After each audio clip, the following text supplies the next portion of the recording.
actually we knew many of our pitfalls in our healthcare system, and how efficient our healthcare system also to rise to the occasion. And that is at the time when the people or the public became aware of how important is our healthcare facilities to tackle this sort of situations. And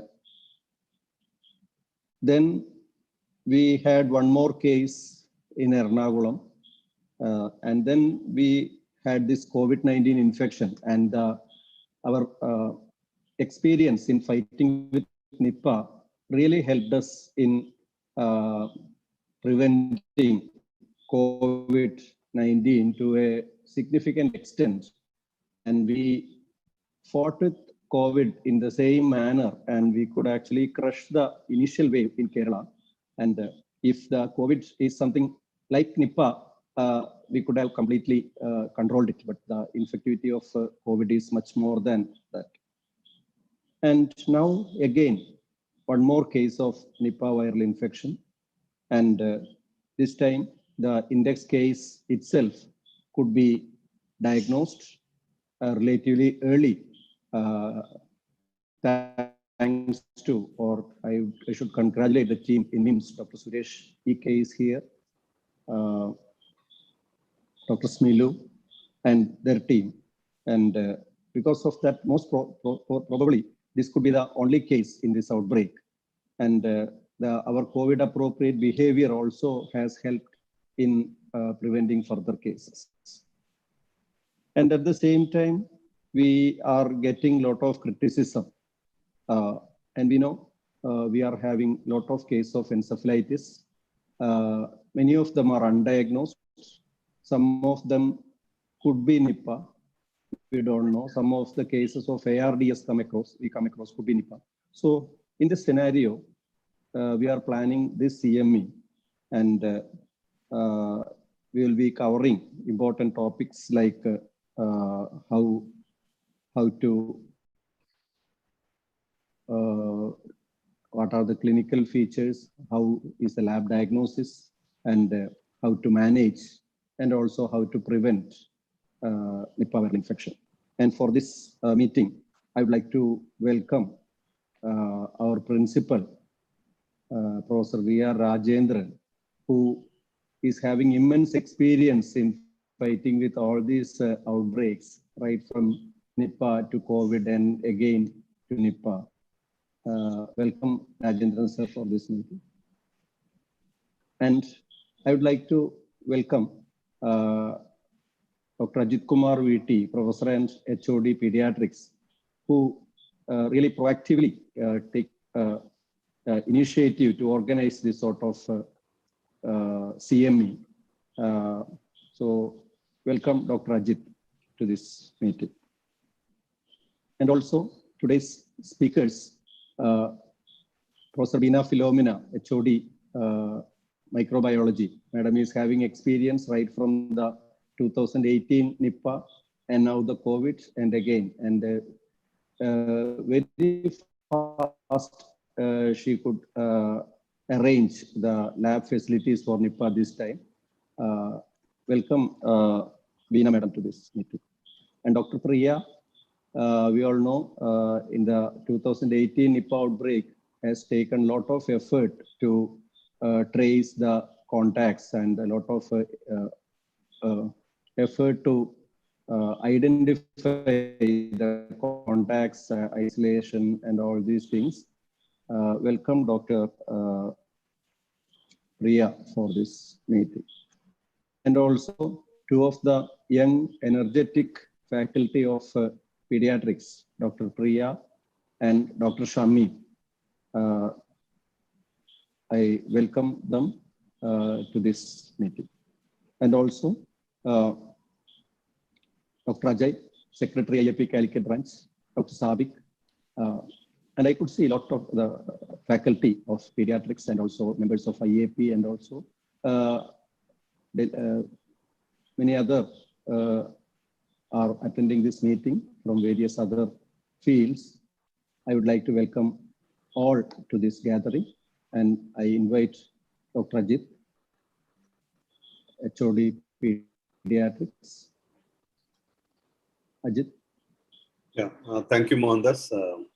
Respected President of IAP Calicut Chapter, Dr. Mohandas, our dear Principal Rajendra Sir, Senior Pediatricians of IAP, my dear teachers, my colleagues from the department, my friends in the IAP, and dear friends. So it's an immense pleasure to see this happening. And we know that we had a recent one index case of Nipah. So all of us were very busy, and so it was the what you call exceedingly fruitful effort by the combined effort of our Government Medical College Kozhikode under the leadership of Rajendra Sir, Department of Medicine, Department of Microbiology and Community Medicine. So they exceedingly controlled this spread of Nipah to other places. So we had only one index case so that we could control under the leadership of our principal. Actually, I was seeing him even without sleep for the last first 2 or 3 days. He was totally involved in all this, including all the other members of this team from general medicine, community medicine, microbiology, and all the other members, including our RMO, Dr. Engineers here. So, so they could control this infection to one person. And this was because of the experience we had in 2018, where also we could control the infection spreading to other people in beyond Calicut. So the speakers here from our Veena Madam, who is now the Vice Principal, Dr. Priya, and who is also a leader in the community medicine field. She's an additional professor in community medicine. And we have our young Turks in Shamim and Priya. All of them are really had their experience in this control of this Nipah, especially during this COVID times. So already we are in the stressed because of the exceedingly increasing number of COVID cases that we are managing. We are stressed to limit, but on the top of it, we had this Nipah which had to be controlled very effectively and fast. So that we did under the able leadership of our principal and also guidance from the government. So actually, they are the right people to talk about Nipah, and I hope this small CME will be fruitful to all, so that we can prevent further episodes and how we can act fast, and also to prevent mistakes that we had done previously. So thank you, IAP, for arranging this CME in a very short time. And I thank all the organizers as well as the participants for coming. Thank you very much.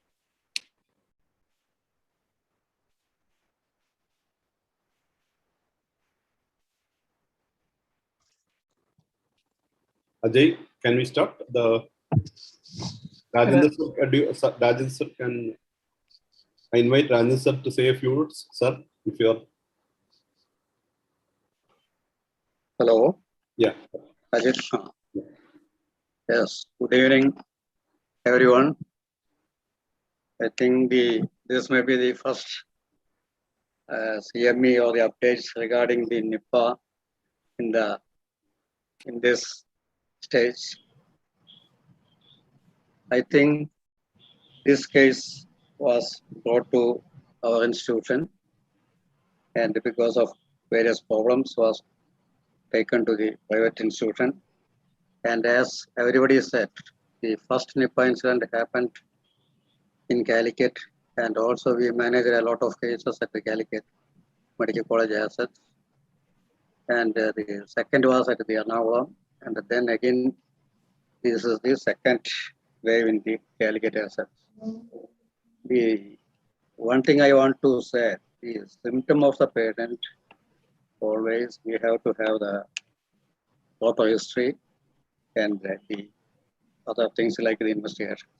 The radiological aspect, one thing I noticed in this case is the code is there, and the radiological reflection of the finding in the chest X-ray is the peripheral and the lower. But here in this case, it was not. It was something like the bad swing pattern of the central and the mid-zone. And in the scenario of the viral meningoencephalitis, we have to suspect it. That is the lesson studied during 2018. And now also the finding is, so definite, the microbiology has a definite role. And I congratulate Madam, because to start the testing in the Calicut Medicology as such, because the BSL level 3 lab is construction started. But even then, BSL level 2 with the modification, so they are doing the Nipah test. That is a great thing, because the as and when a meningoencephalitis case comes, you can do the Nipah test as such. That is a great thing as far as the Calicut and the southern region is, this our Malabar region is concerned. Also, the team, all the teams of medicine, pediatrics, everyone is doing a very good work. The community medicine is also doing a great job. The contact tracing.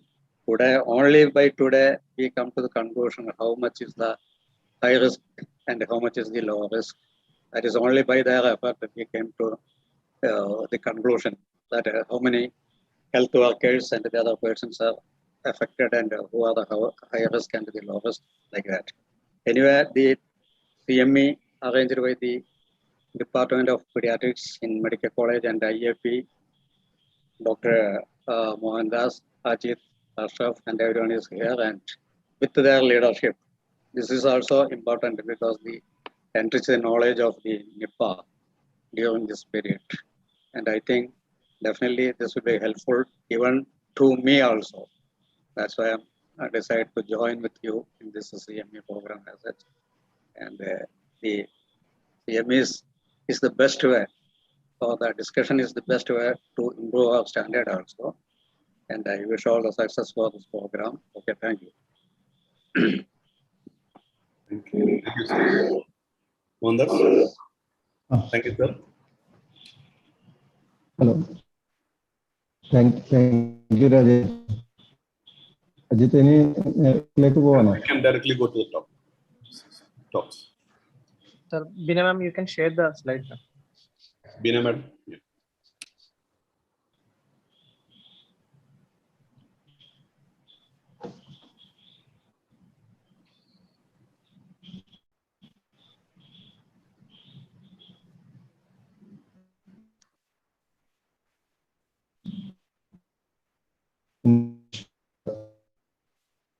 Dr. and HO, Department of Microbiology, Government Medical College, Kozhikode, to talk on the microbiological aspect and Calicut experience on Nipah.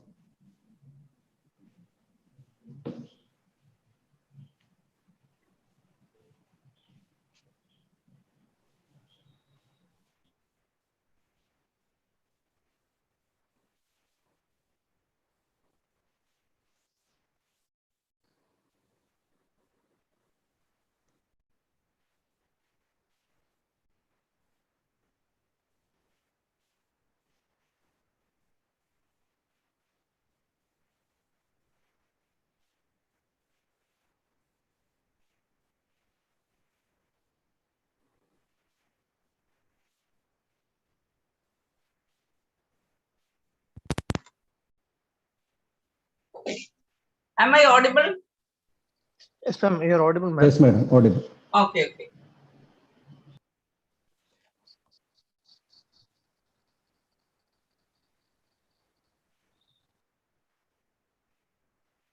Screen is visible?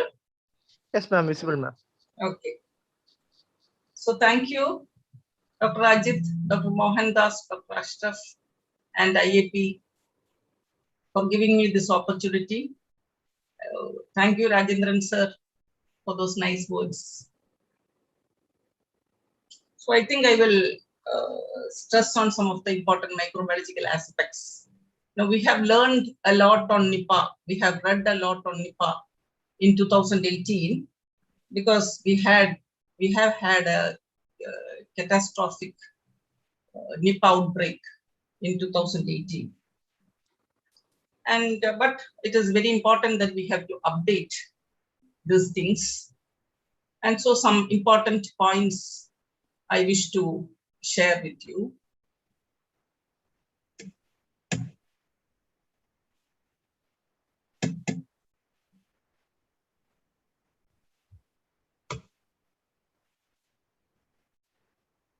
See, we know all these things, as I have mentioned before, about the outbreaks, different outbreaks, how it is transmitted, the epidemiology, all this we know.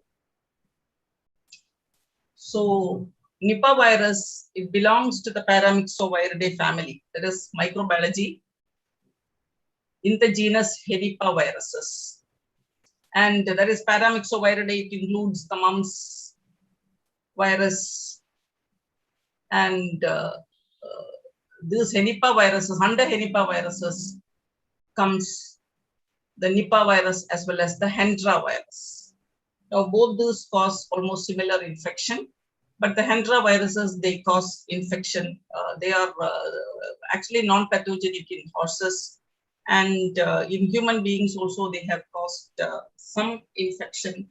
But I think a few deaths have occurred in Australia due to Hendra virus infection. And in the Paramyxoviridae family, Nipah viruses, they are characterized by wide host range. Unlike the mumps, measles viruses, they have a wide host range and large genome. And the genus has, I said, two other members, the Hendra and the Cedar virus. Now, Nipah virus is named after the disease, after the place from where it was first diagnosed and the disease first occurred and the virus was first isolated. Now, this is the structure of Nipah virus. Now, it is a circular virus or a spherical virus, like the coronavirus. Coronaviruses are also spherical viruses. They are like coronaviruses, they are enveloped viruses. And envelope is an advantage to us because enveloped viruses, they are easily labile or easily they can be destroyed by detergents and soap. So when a virus is enveloped, we can control to some extent by the preventive measures, by using simple soap and detergent. And the virus, as you can see, it has got certain, the envelope has got an attaching protein, that is the G protein. It is by means of this protein, they attach to the host cell membranes. And in addition to that, they have the fusion protein or the F protein. And only if these two proteins are viable, now they can, or active, they can attach and cause infection, or only after attachment. So both attachment and fusion is required for producing infection or for entry of virus into the host cell. So these are the important envelope viruses. In addition to that, it is a single-stranded RNA virus. It is a negative sense RNA virus. Now the sense of the polarity is important only in replication. No, negative sense RNA, they cannot directly multiply inside the cells. They have to be converted into positive sense or mRNA. Whereas positive sense RNA, coronaviruses are positive sense RNA, and they can directly replicate inside the cells. Whereas these viruses, now when the RNA is introduced into the cell, they have to be converted into positive strand or positive sense or mRNA. Now there are two major genetic lineages for Nipah viruses, which include the Nipah virus Malaysia and the Nipah virus Bangladesh.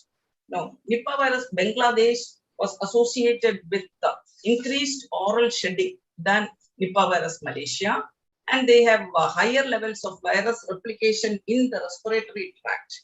And all those have led to the shorter incubation period, the more respiratory symptoms, greater human-to-human transmission, and higher case fatality rate in with Nipah virus Bangladesh than Nipah virus Malaysia.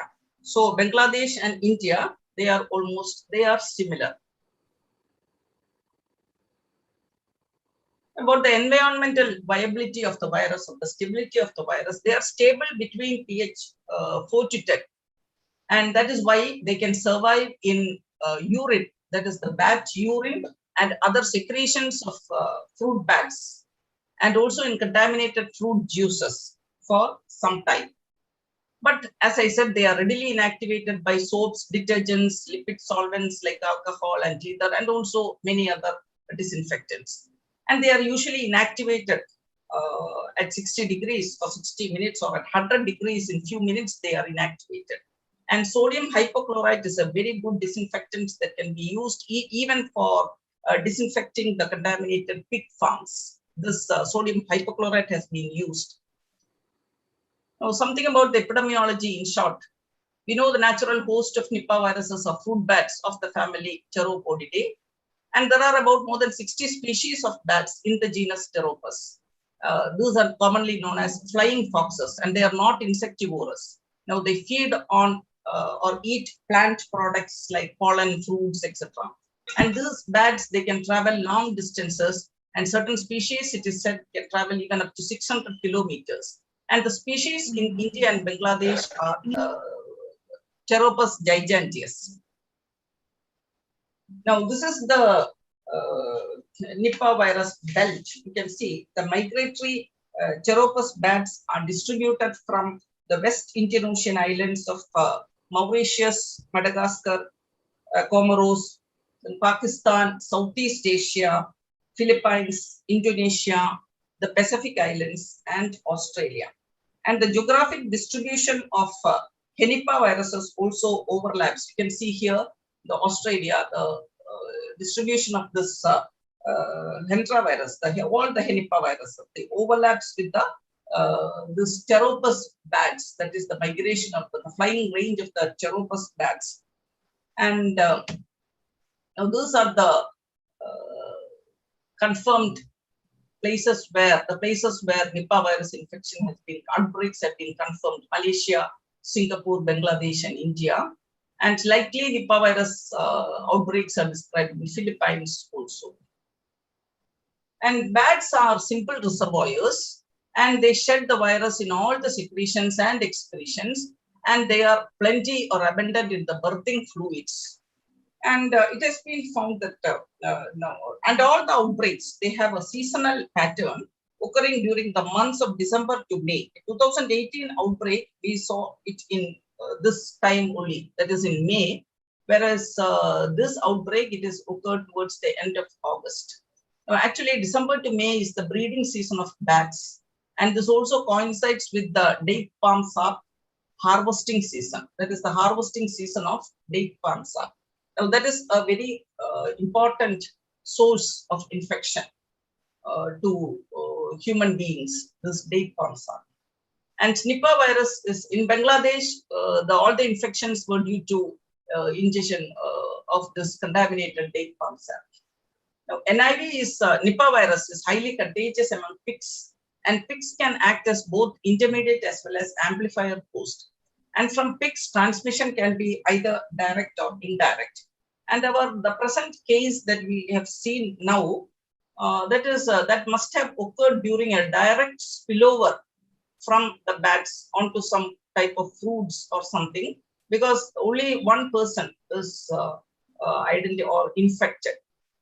And we have yet to find out the source of infection. Now, almost all species, humans and other animal species, are susceptible to Nipah virus infection. And experimentally, the infection has been produced in, again, different types of animals. And almost all the experimental studies have been carried out in ferrets and monkeys and monkeys. Now, something about the pathogenesis, how this virus causes infection.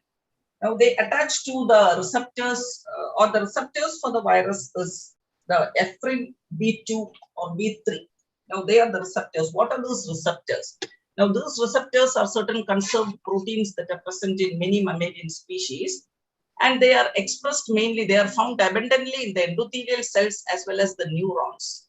And they are also found on lymphocytes and also smooth muscle cells.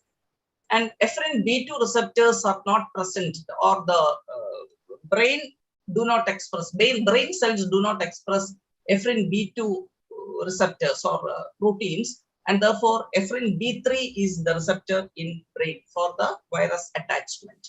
So you can see how the virus replicates. Now they attach by the G protein, I said they attach to the host cell membrane.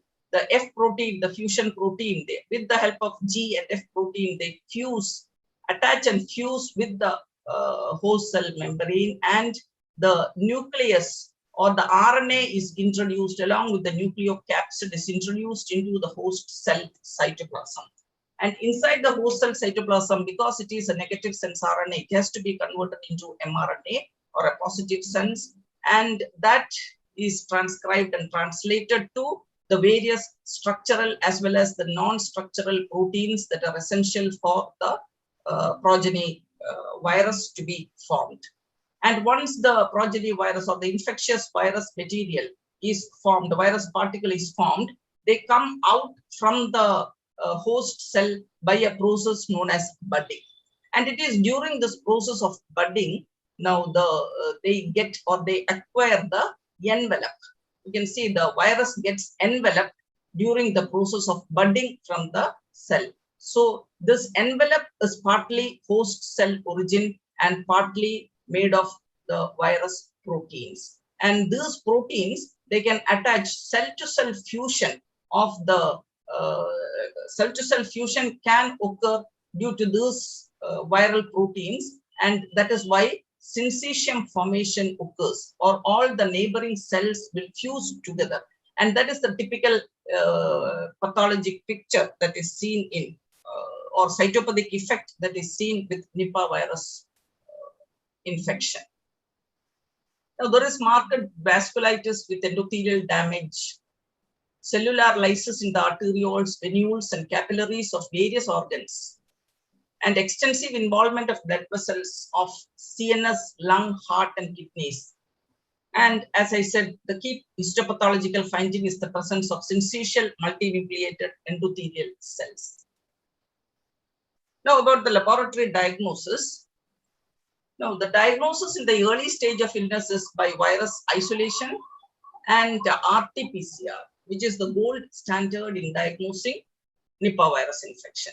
And the specimen has to be collected, that is freshly collected samples has to be processed in the laboratory. And that include throat swabs, CSF, urine, and blood. In all those secretions, the virus presence is seen. And during convalescent phase, antibody detection can be done, and IgM antibodies detect recent infection, and IgG is mainly used for sero-epidemiological surveys. And serum and CSF can be subjected for ELISA test for antibody detection. And in fatal cases or for autopsy samples, immunohistochemistry can be done with the tissues, and you will see the presence of antigen within the cells, infected cells. So ELISA, both ELISA, now this is actually this is a biosafety level 4 agent. That is a highly pathogenic agent, highly transmissible agent. But ELISA and molecular test can be carried out in BSL-2 facility in inactivated samples. Now the specimen can be inactivated, and inactivation is done by using guanidine isothiocyanate. And the specimen can be subjected for this test in a BSL-2 laboratory. But of course, the sorting of samples is a problem. And for that, definitely all the precautions has to be taken. And so this diagram I have just included to show the test RT-PCR. It detects the green thing that you see in the green that is the N protein or the nucleoprotein of the virus. And it is this protein or this gene that is detected in PCR. You can see the genomic structure down, the N protein here, the green one. Now, it is highly conserved sequence of Nipah virus. So there is no chance of cross reaction to occur with any of the other viruses. So there is no chance of a false positivity in the case in PCR. Now, for PCR, actually, false positivity occurs due to sample contamination. Now, that is in a TB lab, if you do PCR, because of the innumerable samples we handle and the innumerable positive samples we get, sample cross-contamination can occur and you will get a false positive test. So also in Corona, also we can get false positives when we do so many samples. But in this case, it is very difficult to get a false positive. For such exotic organisms, it is difficult to get a false positive PCR reaction. Now, so two terms that are used along with these agents are biosafety and biosecurity. So Nipah virus is a BSL-4 agent, that is a biosafety level 4 agent. Now, it is so all universal or standard droplet and biocontainment precautions should be followed during contact with any of the secretions or excretions or body fluids of the suspected patient. And all precautions should be taken when examining the patient, when collecting all these specimens and processing the specimens from suspected cases. And I'm sure all of us are now aware, all of you are now aware of the collection of samples, the packing of samples, because coronaviruses processing we do in a similar pattern, and we have been doing it for the last so many months, almost it is going to be almost 2 years. We have been doing this, more than 1.5 years. So the samples should be safely packed, and the most important, so cold chain maintenance is very important for maintaining the viability of RNA. And another very important thing is prior intimation to the laboratory has to be done when you are going to diagnose or when you are giving a request for any of these exotic organisms, because these samples should not be left carelessly or it should not be ignored in the laboratory. So for that, you have to give information, or prior intimation is a must while sending samples for this. Now, this is just packing, you all know. One important thing after packing that should be done is before dispatching the sample, the outer surface of the container should be disinfected so as to minimize the risk for the person who transports the specimen to the laboratory. So that can be done using 1% sodium hypochlorite or 5% Lysol solution. That is very important that it has to be done. Disinfection of the outer surface of the container. So label of the container has to be done appropriately, and all the other things that should follow should be done should be written properly on the transport system, on the container. And general biosafety measures, of course, clinical samples should be collected by a hospital staff and not by laboratory staff, because laboratory staff is not trained. Once you train, he may be able to collect, but it is actually the hospital staff who should collect the clinical samples. And all clinical samples have to be collected wearing complete complement of PPE. And what is biosecurity? Biosecurity is another very important point that has to be noted, because Nipah is a category C agent, that is a bioterrorism agent. Now it can be used as a biological weapon. Now, because of its potentially high morbidity, mortality, the major health impact it can cause, the aerosolization potential, the economic impact, and the social disruption, fear and panic that it can cause. Now, it has to be kept under any suspected positive sample has to be kept under, or a positive sample has to be kept under lock and key. That is very important. And that is why, and no positive samples are kept in any of the laboratories. It is kept only in 2 places in India. And CDC, Center for Disease Control, have set certain levels for the laboratories. That is the severity of infection, based on the severity of infection, transmissibility, nature of the work that is conducted, origin of the microbe, and route of exposure as the BSL 1, 2, 3, and 4. And now you have heard of BSL 1, 2, 3 labs, that is biosafety level 1, level 2, and level 3 labs. Now, biosafety level 1, that is a lab in which there is no risk, that is low pathogenic organisms or even no non-pathogenic organisms are done or worked with or processed. Whereas biosafety level, in biosafety level 2 lab, now we need a little more potentially pathogenic organisms. So that is the setup in the routine microbiology laboratories. That is a biosafety level 2 lab. Now this has got a biological safety cabinet. And it is under this cabinet that all work is carried out. So any air in the cabinet will be moved out. It will be HEPA filtered, and the filtered and purified air will move out from the or will be exhausted out. So there is no risk or harm to the worker, and also there is no risk in the environment. Then BSL 3 lab, again, the same biosafety cabinet is required, plus negative pressure.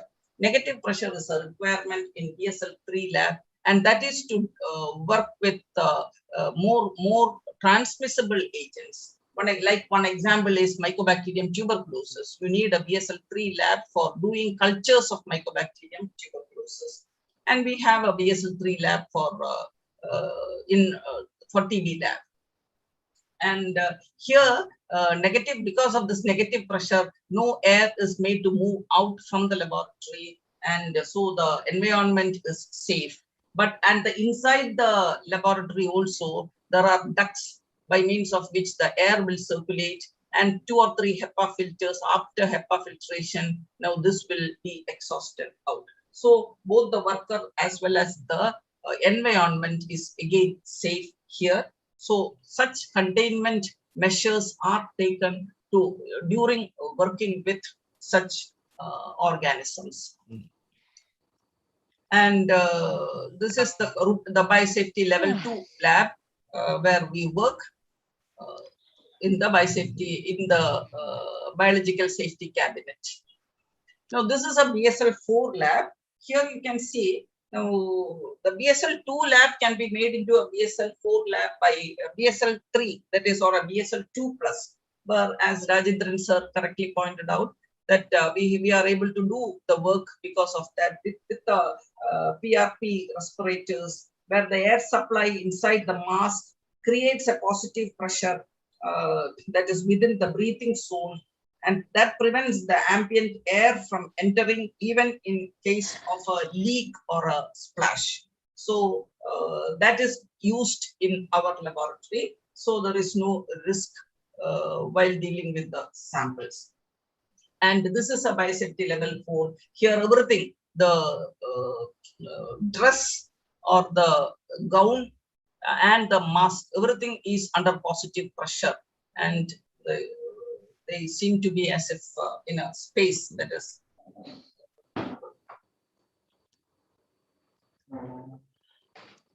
So that is how all these biosafety level labs work. And Nipah virus is a biosafety level 4, BSL 4 agent. It has to be processed with all biosafety measures. And this slide I have just added. This is the diagnostic algorithm for AFI with ADD, with AES, with arthritis, with respiratory tract infection, hepatitis, etc., etc. So here we can diagnose many different pathogens in one set or one panel. So such panels are available. That is multiplex PCR. Now such panels are available, and we can do the test. And in none of these panels you can see these exotic organisms are included.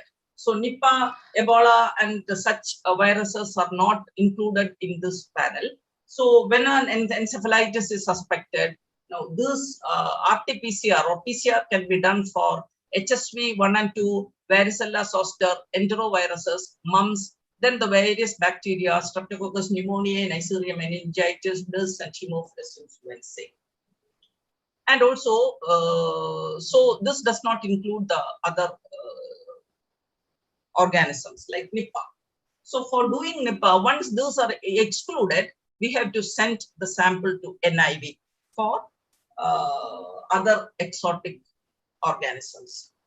And that is the way we have to follow while diagnosing this cases of acute encephalitis syndrome.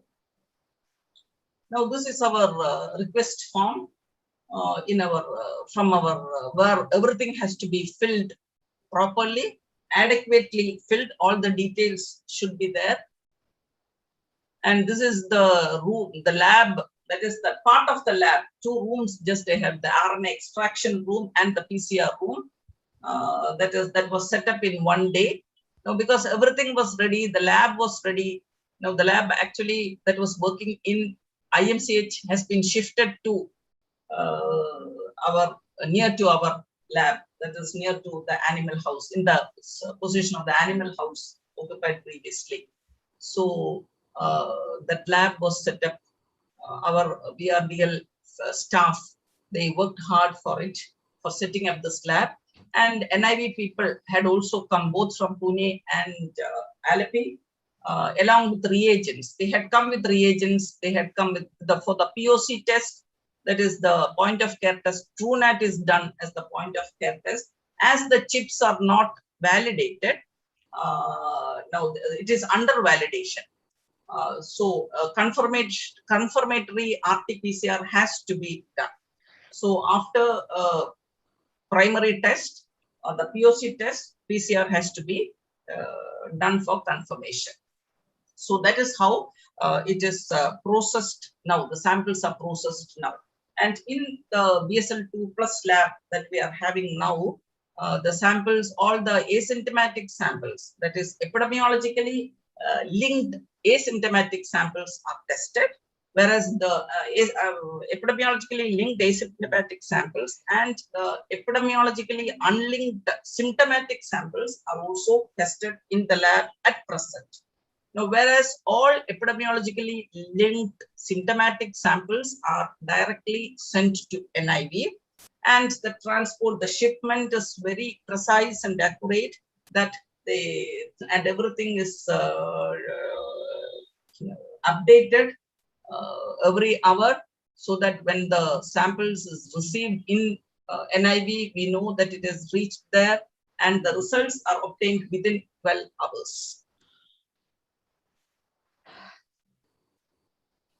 So I think I will stop with that. So my take-home message, what I have to say is, please continue all the safety precautions when you manage patients, when you examine patients. Now, 2018 Nipah virus taught us a lot. We temporarily used all these PPEs and all, but once the infection, the outbreak was eradicated or removed, we never used, because even in the casualty, we can see none of the PGs or house surgeons are wearing masks or the PPEs.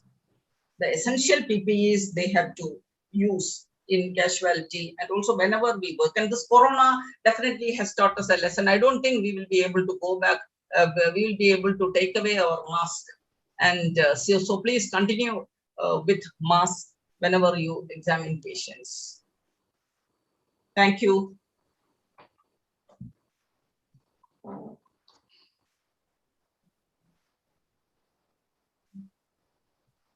Thank you, madam, for the excellent, clear talk. And thank you for the message, actually, madam. Like as you said, we should be continuing our efforts in preventing further outbreaks as well as early identification, so that more people will not be affected. So any comments on this, on this, madams? Shall we take the questions now, Atila, sir? Yeah, I think we can go to the next topic. So I invited Dr. Priya. Dr. Priya. Yes, sir, I'm here. She's our professor in Department of Community Medicine, and she's a great teacher. Actually, she had recently taught me during our medical education training. So over to Dr. Priya, and she has been actively involved in the control of Nipah, as Rajan sir has said, 1 and 2. Over to Dr. Priya. Thank you, Ajit sir. Thank you very much for that introduction, and thank you, Rajendran sir, for the nice words for community medicine. And on behalf of the department, I thank you, sir, for those nice words. Sir, I'm audible, isn't it? Yeah. Yes. Can I share the slides? Your video is slightly on the, but I don't know. You can try. Yeah. Anyway, you can start your share.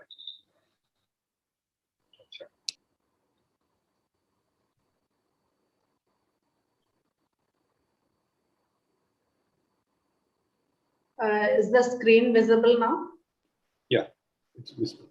You can Yes, go to the slideshow.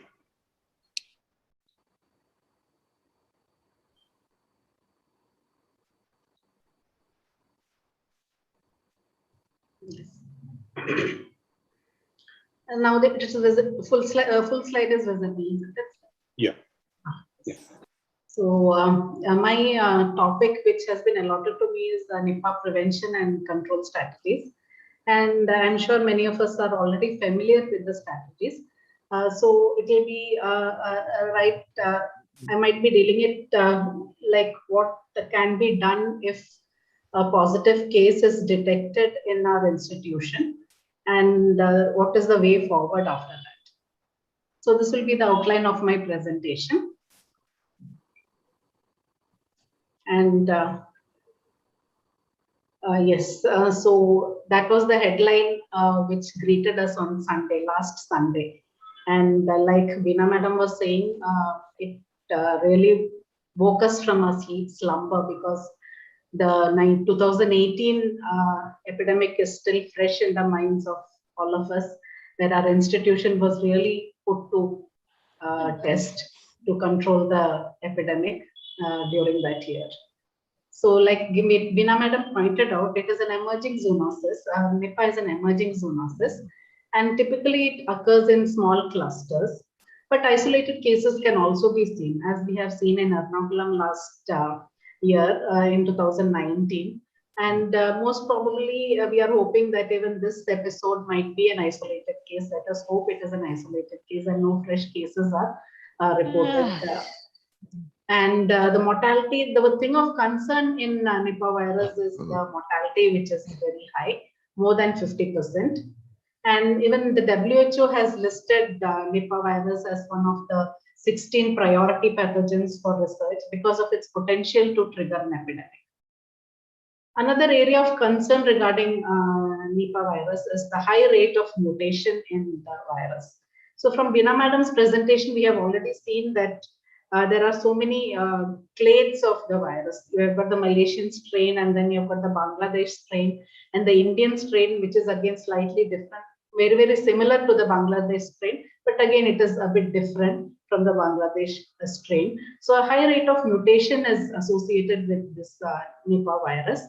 And there is a possibility that somewhere along we might have a Nipah variant with increased transmission among humans. And that might be a cause of concern, because it might result in wider epidemics in India.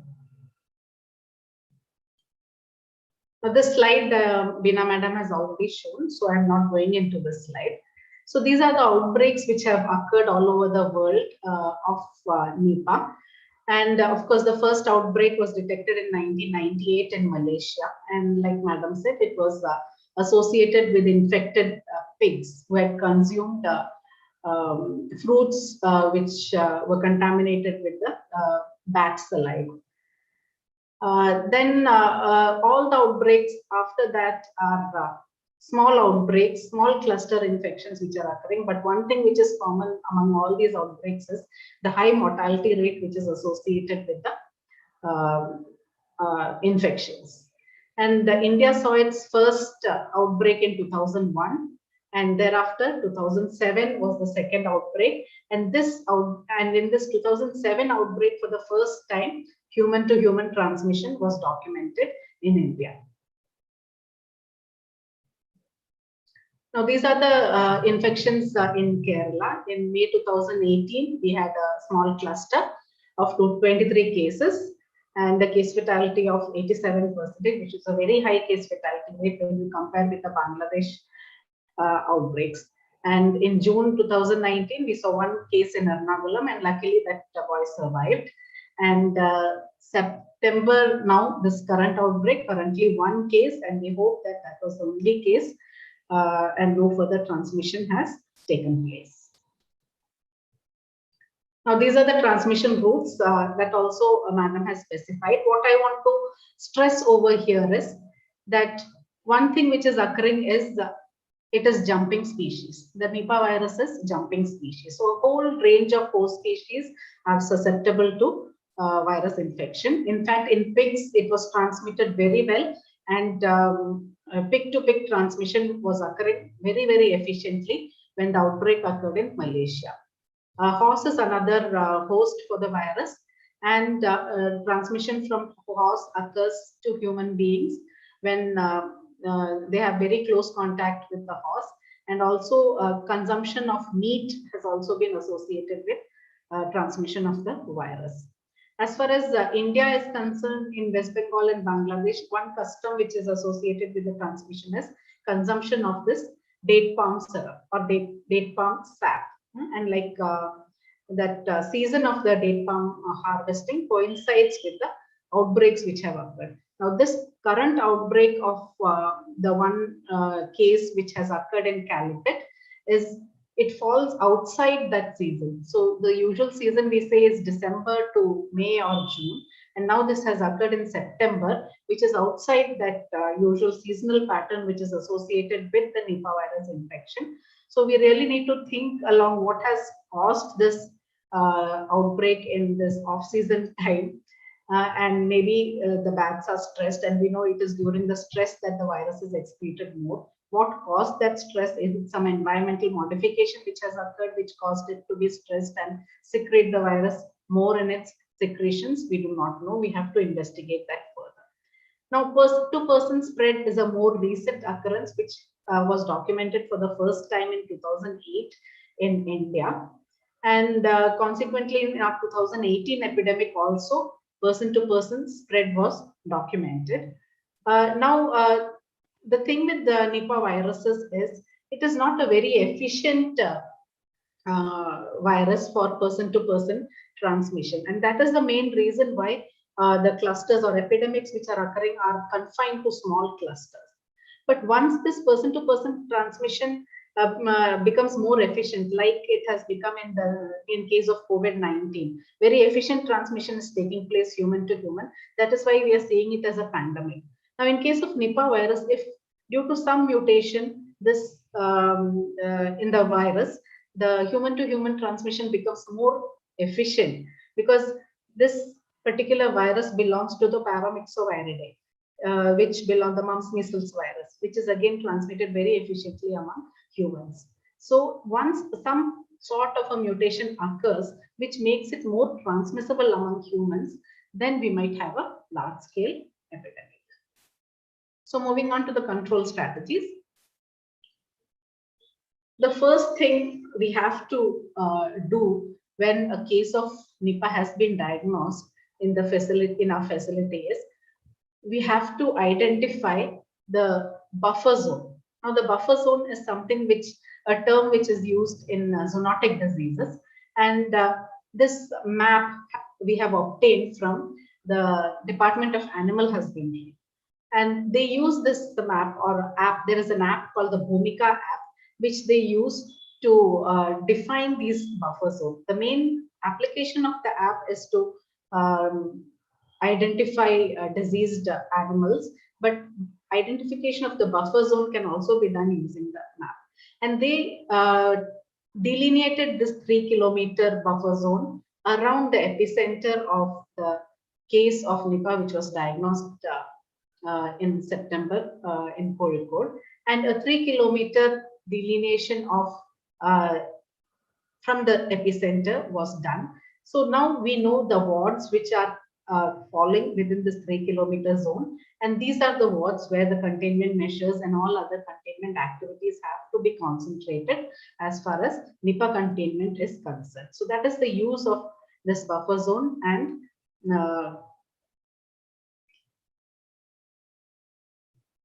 the next would be to establish a referral pathway. So now we have established, once we have established the buffer zone, any case of fever or any case of encephalitis or any symptomatic patients which are coming from the buffer zone will be directly transferred to the isolation facility. So first thing we have to do is identify an isolation facility, which as far as Kozhikode is concerned has been identified as GMC Kozhikode. And once any suspected case occurs either in this buffer zone or otherwise also any case of encephalitis which we suspect might be Nipah, that case has to contact the nearest medical officer, who will in turn contact the Nipah helpline and arrange for a centralized ambulance to transport the patient to the isolation ward with all precautions. The patient will be transported to the isolation ward, where in the triage the patient will be received by the healthcare team. Now, at the triage of patients is done, and the patients can be classified as suspect, probable, or confirmed. Now, suspect case is a case of acute fever, altered sensorium, or a new onset seizures, or having shortness of breath or cough.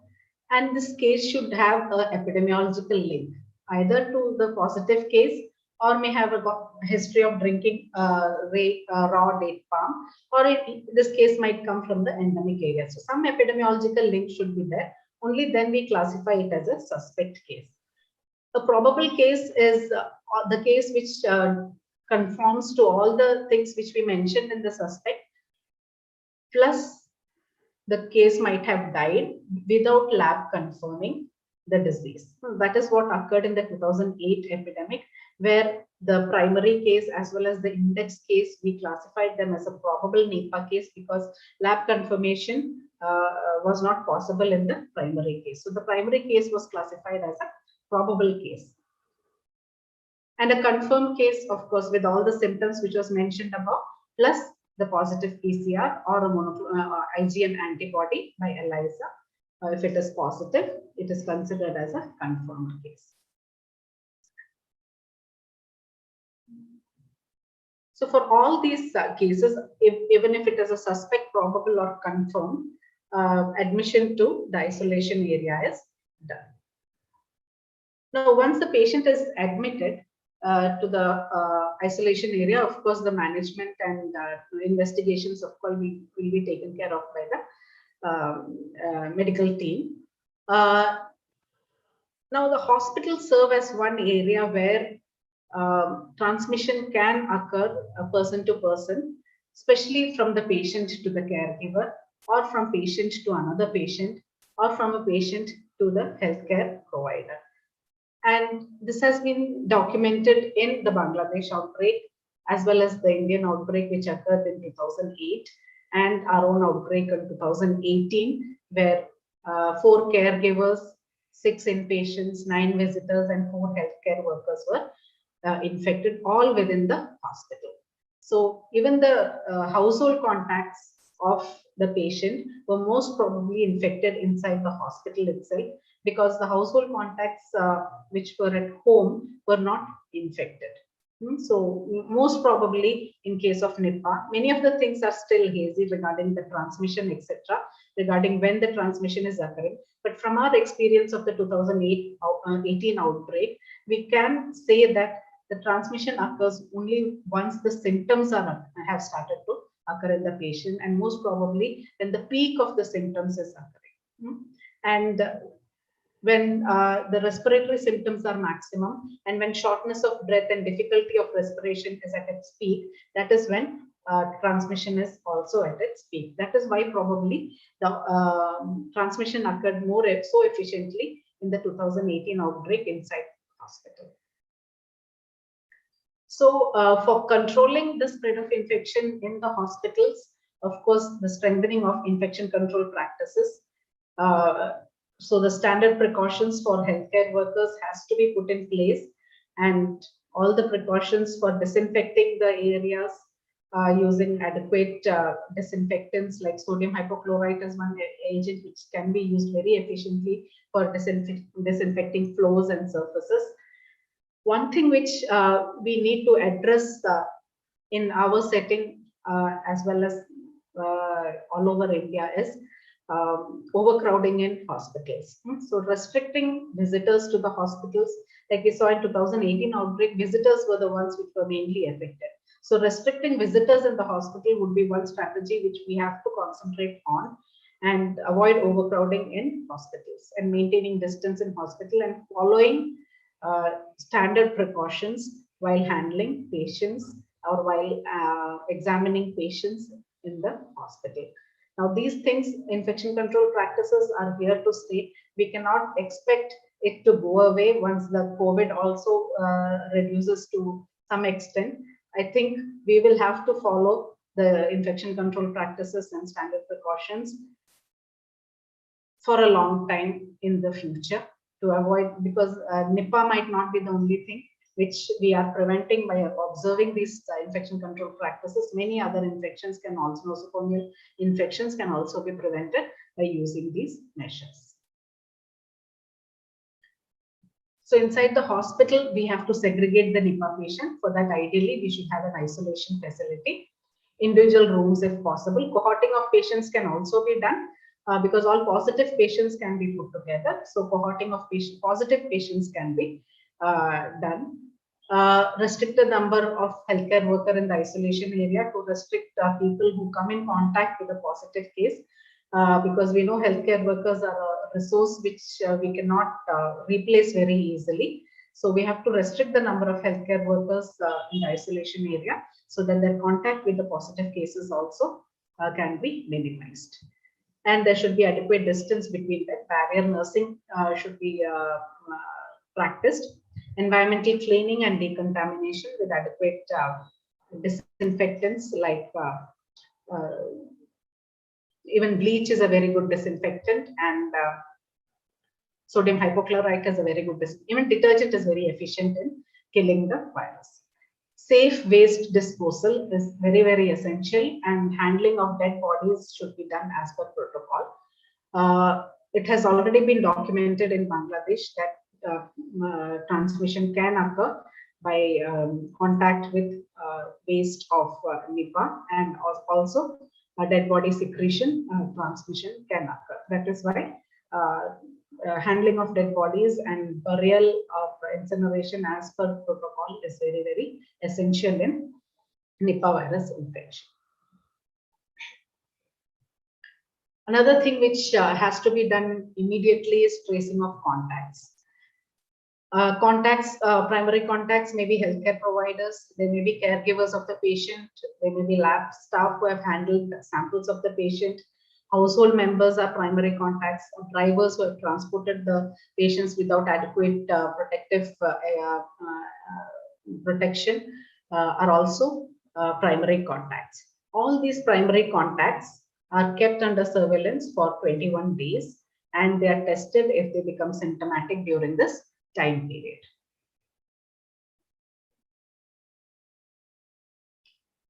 Now, as per the Government of Kerala guidelines for risk stratification, we classify the primary contacts into high risk and low risk. Now, this is something which the Kerala government introduced in 2019 when the one case of Nipah was confirmed in Ernakulam. Because after an extensive search of literature, what I found was the WHO or the CDC or even the national guidelines have not classified, stratified as high risk and low risk. There is only one category, that is primary contacts for Nipah, and all of them have to undergo a 21-day period of surveillance for symptoms. So the Kerala government introduced this high risk and low risk categorization for Nipah in 2019. And this categorization, some discrepancies are there, and this categorization needs to be revisited. And we are trying to get this across to the expert committee so that this can be revised this year and maybe followed from next year onwards. So all these things are okay. High risk is contact with body fluids of confirmed case of Nipah, or contact with body fluids of a probable case, or those who have spent time in close proximity with the patient in a closed space. What is of the question over here is this 12 hours which they specify, which is area of debate, because we have seen in 2018 that even patients with less than half an hour contact with the patient have contacted the disease. So this is something which we have to revise. So low risk is any other contact like touching clothes or any other items without proper protection. So that comes under the low risk. But whatever the risk, all these people, high risk or low risk, have to be in surveillance for a period of 21 days. And if symptomatics, they have to be tested. Now, in the community, active fever surveillance is the thing which has to be taken off with priority, because we already have delineated the buffer zone, and in this zone, house-to-hole survey has to be conducted by the healthcare workers to identify any person who has got disease. This is very important because once the symptoms start, the person is capable of transmission. So fever might be the first symptom which the patient presents with.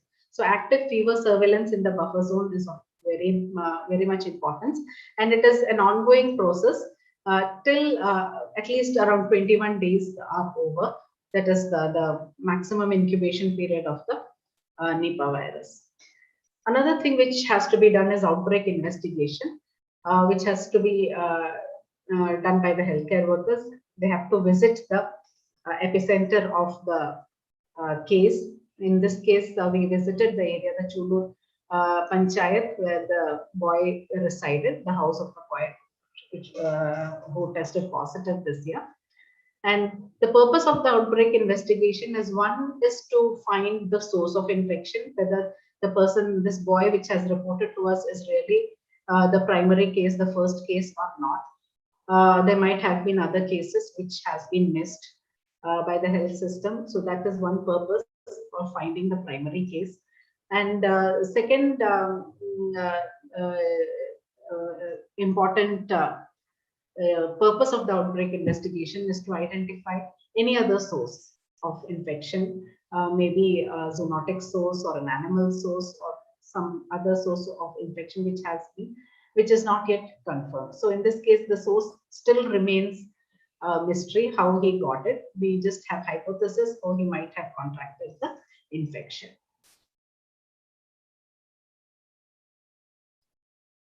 Another thing which has to be done is the surveillance for cases of meningoencephalitis in the community. So whether cases of encephalitis has occurred in this area, say at least 1 month prior to reporting of this case to us. So surveillance for cases of meningoencephalitis can be done among the PHCs of that area or among the hospitals which are there in that area. And screening of cases of meningitis and encephalitis or atypical interstitial pneumonia can be done. So how has this been done is the team which visited the Chulur Panchayat, they got in contact with all the PHCs in the area, so 3 PHCs in the area, and inquired regarding the number of deaths which has occurred in the past 1 month in these PHC areas. And no deaths were reported due to AES or ARDS, which had a symptom profile similar to the Nipah virus disease. So in these PHC areas, no deaths were reported during this 1 month time period. Private hospitals, only one hospital reported 1 death, which has occurred, and that was an 80-year-old male. And a detailed discussion was held with the treating physician of the hospital to find out the symptom profile and the impression of the treating physician regarding the diagnosis of this 80-year-old male. And it was confirmed that it was a post-COVID death, and not symptoms profile not matching with that of Nipah. In our own institution, for the past 3 months, also we conducted AES and ARDS surveillance of the cases which has attended our hospital, and most of the communicable diseases which are reporting to our hospital will be reported to the regional PED cell of Community Medicine Department. And it was observed that there are 20 cases of AES or ARDS deaths which has been reported in the past 3 months in our institution. And 20 cases were there and 3 deaths were there, and during these 3 months. And these 3 deaths are the one which we should be viewing with concern, because Nipah is something which has got a high mortality rate, and most probably in almost all cases, the index case has succumbed to the illness. So in these 3 cases, 2 were from Malappuram and one was from Kannur. And all these 3 cases, none of them had any contact with this child, or none of them had any contact with the area also, these Chulur, Chirwadi, Mukkam areas, which we have delineated as a buffer zone. None of these 3 had any contact with that area also. So we eliminated that also. So from the initial investigations, we could not find any other primary source. And we are hoping that this child might, which we have classified as the index case, might also be the primary case of Nipah. So another thing which can be done to contain the transmission is to break the chain of transmission is in case of areas where date palm, fresh date palm harvesting is occurring, bamboo sap skirts can be used to minimize the contact of bats with the date palm syrup. So that is something which is common in Bangladesh and West Bengal. As far as Kerala is concerned, toddy harvesting is something which is very similar to this date palm syrup harvesting. So that is one area which we should be looking into. And maybe something like this can be worked out for our toddy harvesting areas also. Another thing which can be done is boiling of the date palm juice. Boiling or even pasteurization of the date palm juice is done, especially for commercial marketing. They pasteurize the juice. Boiling also kills the virus. So that is an efficient method of killing the virus and stopping the transmission. Washing of fruits before consumption and discarding bitten fruits, half-bitten fruits, is also something, risk communication, which should be communicated to the community so that the chain of transmission is broken. For stopping animal to human transmission, while handling infected animals or animals which are sick, all protective measures to be taken while tending to sick animals. Now, this usually occurs when, in case of the Malaysia outbreak, when pigs were infected, a large number of pigs had to be culled or killed for preventing the transmission to human beings. And usually when such an activity is involved, the healthcare workers should take adequate precautions and full PPE protection should be taken while handling the animals or their carcasses. Slaughtering and handling of meat is also another method by which transmission can occur. So whenever Nipah has been reported among animals in an area, protection should be taken while slaughtering or handling of meat of the animals. Now, diagnostic facilities are very, very important. Veena Madam has already stressed the diagnostic facility. One major handicap as far as the diagnosis is concerned, we have to send the samples for diagnosis to NIV Pune or NIV Alleppey, and transportation is a problem. So that with the availability of the point of care test, that makes things easier.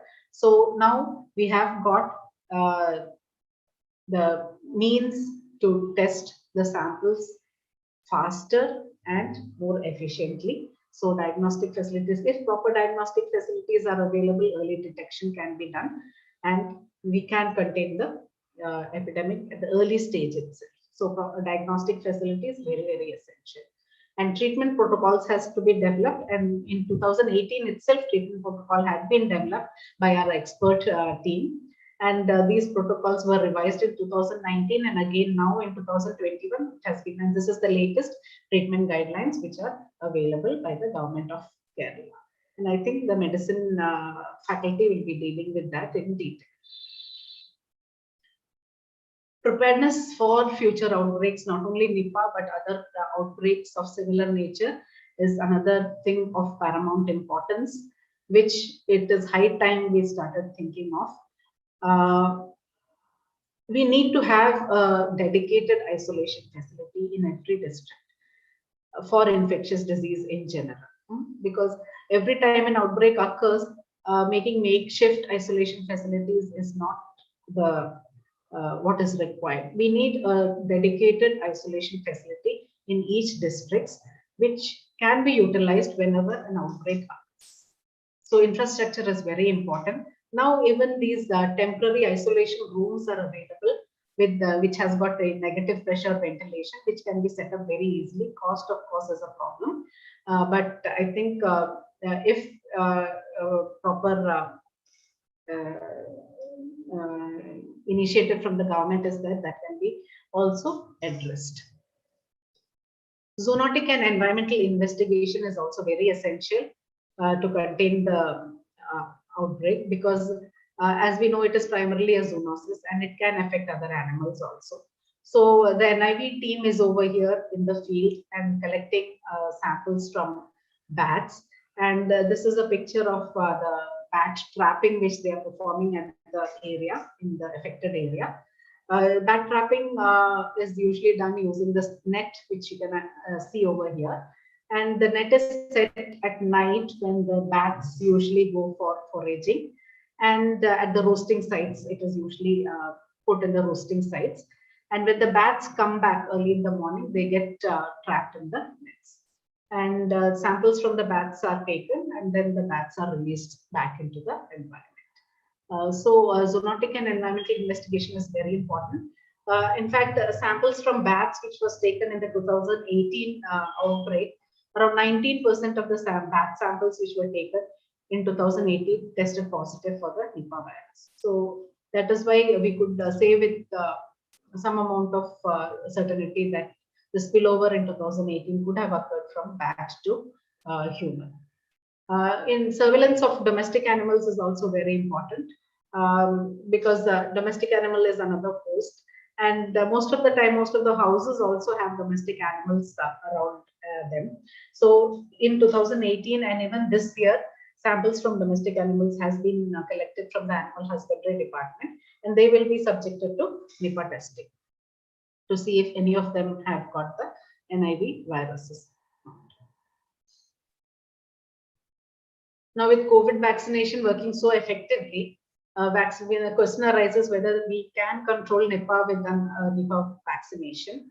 Now research and development is ongoing for a Nipah vaccine, and around 13 to 14 vaccines are there in the pipeline against the Nipah viruses. The most promising two are the one which I'm going to discuss over here. The first vaccine is one vaccine which is very promising, is a subunit vaccine, which is against the Nipah viruses. Now this subunit vaccine, it was tested in horses and found to be very effective against the Hendra viruses. And later it was found that it is very effective against the Nipah virus also. And so it was tested, and it has now been approved for veterinary use in horses. So the subunit vaccine has been approved for veterinary use among horses in USA. So now in Malaysia. So now once this veterinary approval has been obtained, the next step is the trial in humans.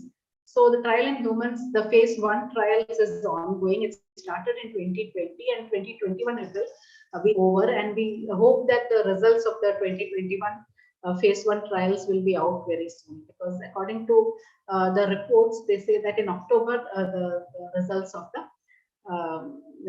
phase 1 trial of the subunit vaccine will be out. Another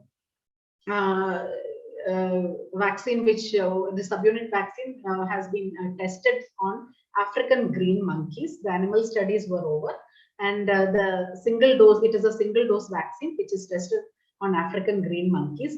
African green monkeys are the host, which is the animal species which is very similar. The immune system is very similar to humans.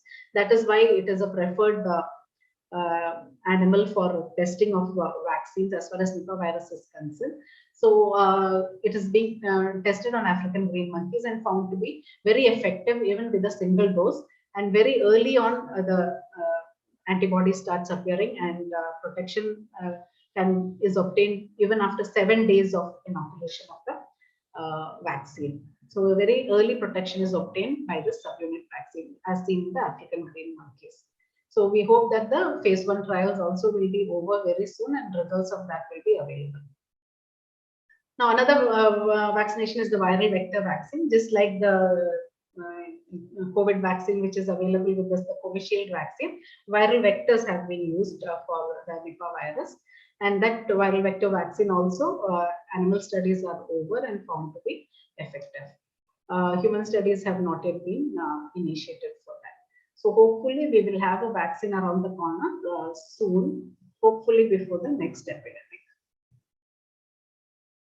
So to conclude, the most crucial for prevention and control of Nipah outbreak is early detection of the outbreak. And for early detection, we need early diagnosis, lab diagnosis.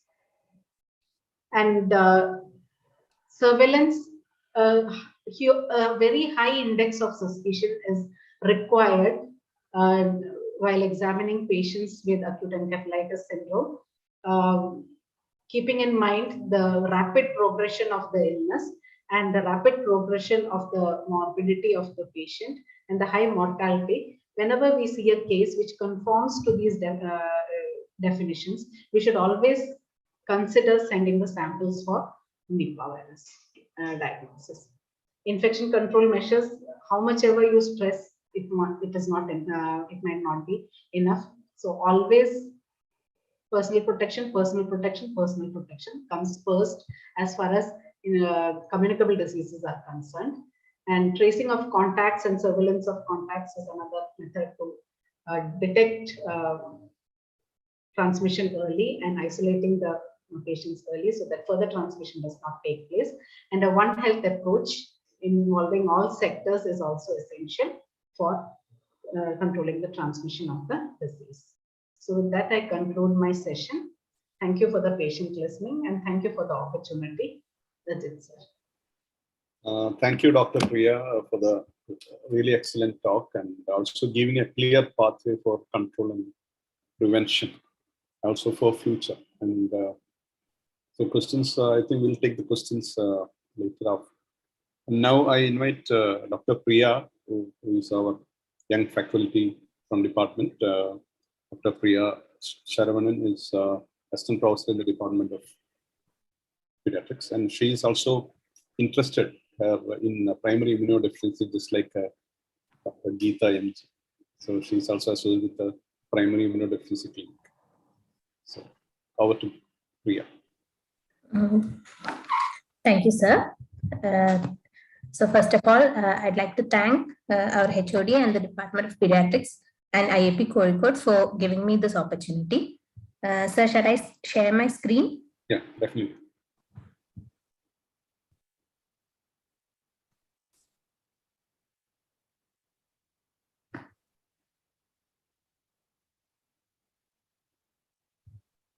I hope it is visible. Yeah. Okay. So now we'll come to the clinical characteristics of Nipah virus infection. As already been dealt with by Veena madam, it's an emerging zoonotic disease, and the Nipah virus belongs to the family Paramyxoviridae, and the genus is Nipah virus, which includes the Hendra and Nipah virus. and bats are the natural host. That's especially the fruit bats, and the amplifying or the intermediate hosts are pigs. So the important Nipah virus outbreaks have already been dealt with by Priya Madam. Actually, there are important clinical differences in the two important outbreaks that have occurred. So this slide actually shows the important outbreaks. It has already been discussed. So the first outbreak was about 20 years back in 1998 in the city of Ipoh in Malaysia. And at that time, several cases of acute encephalitis were seen in workers in pig farms. And initially it was mistaken to be Japanese encephalitis. But there were certain atypical features against Japanese encephalitis. That is, all the cases were in adult males who were dealing with pig industry rather than children as seen in Japanese encephalitis.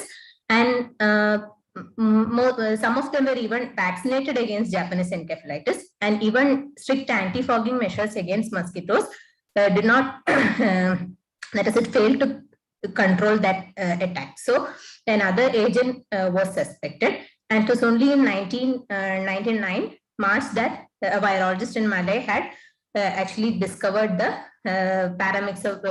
Nipah virus belonged to the Paramyxoviridae family. And by that span of around 6 months, from 1998 to middle of 1999, there were about 265 cases with about 105 casualties. That was about a 40% mortality. And that was about the outbreak in Malaysia, Singapore. So and similarly in Singapore also, which had the practice of importing pigs from Malaysia, there were similar outbreaks. So that was one outbreak. That is a Malaysia-Singapore outbreak.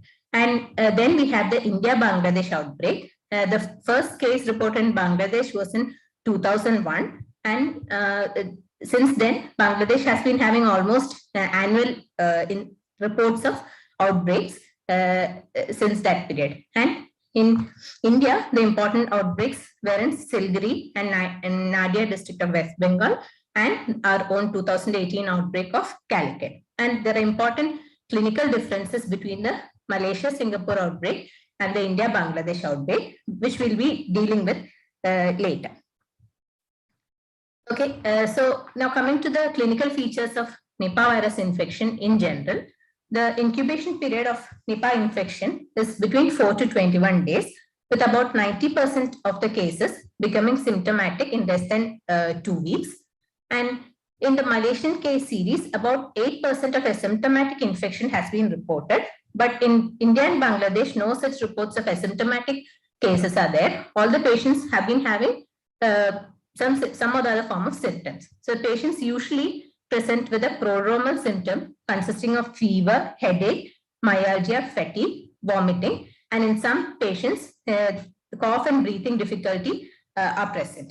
And within less than a week, it progresses to the features of acute encephalitis, like altered sensorium and seizures. And once the features of acute encephalitis occur, many of the patients progress in 24 to 48 hours to deep coma. And the signs of Nipah virus infection are mainly those of brainstem dysfunction, consisting of areflexia, hypotonia, and vasomotor changes, as well as hypertension, tachycardia. And in the late stages, they present with abnormal Dall's-eye reflex. And a syndromic presentation with encephalitis with or without ARDS and myocarditis is seen in Nipah virus infection. So as I've already said, there are two important outbreaks with the different clinical patterns in the two outbreaks. First, we have the Malaysia-Singapore outbreak, and then the India-Bangladesh outbreak. So as already been discussed in detail, the Malaysia-Singapore outbreak was mainly in pig farmers, and it was the mode of transmission is mainly from bat to pig and the pig to human. That is when the pigs consume the fruits infected by bat secretions, and the people who are dealing with these pigs will mainly contract the disease. And in Malaysia-Singapore outbreak, the human-to-human transmission was very low as compared to India-Bangladesh outbreak. Whereas in India-Bangladesh outbreak, it is mainly a direct bat-to-human infection. As already dealt, both in Bangladesh and West Bengal series, there is a history of consumption of date palm sap. And in the Indian series, mainly it is the history of fruits contaminated by bats, and even a possibility of bat to domestic to human spread is also being investigated. And so the population that is affected in India-Bangladesh outbreak is mainly the adults, children, and the healthcare workers. So human-to-human spread was very much more in India-Bangladesh series.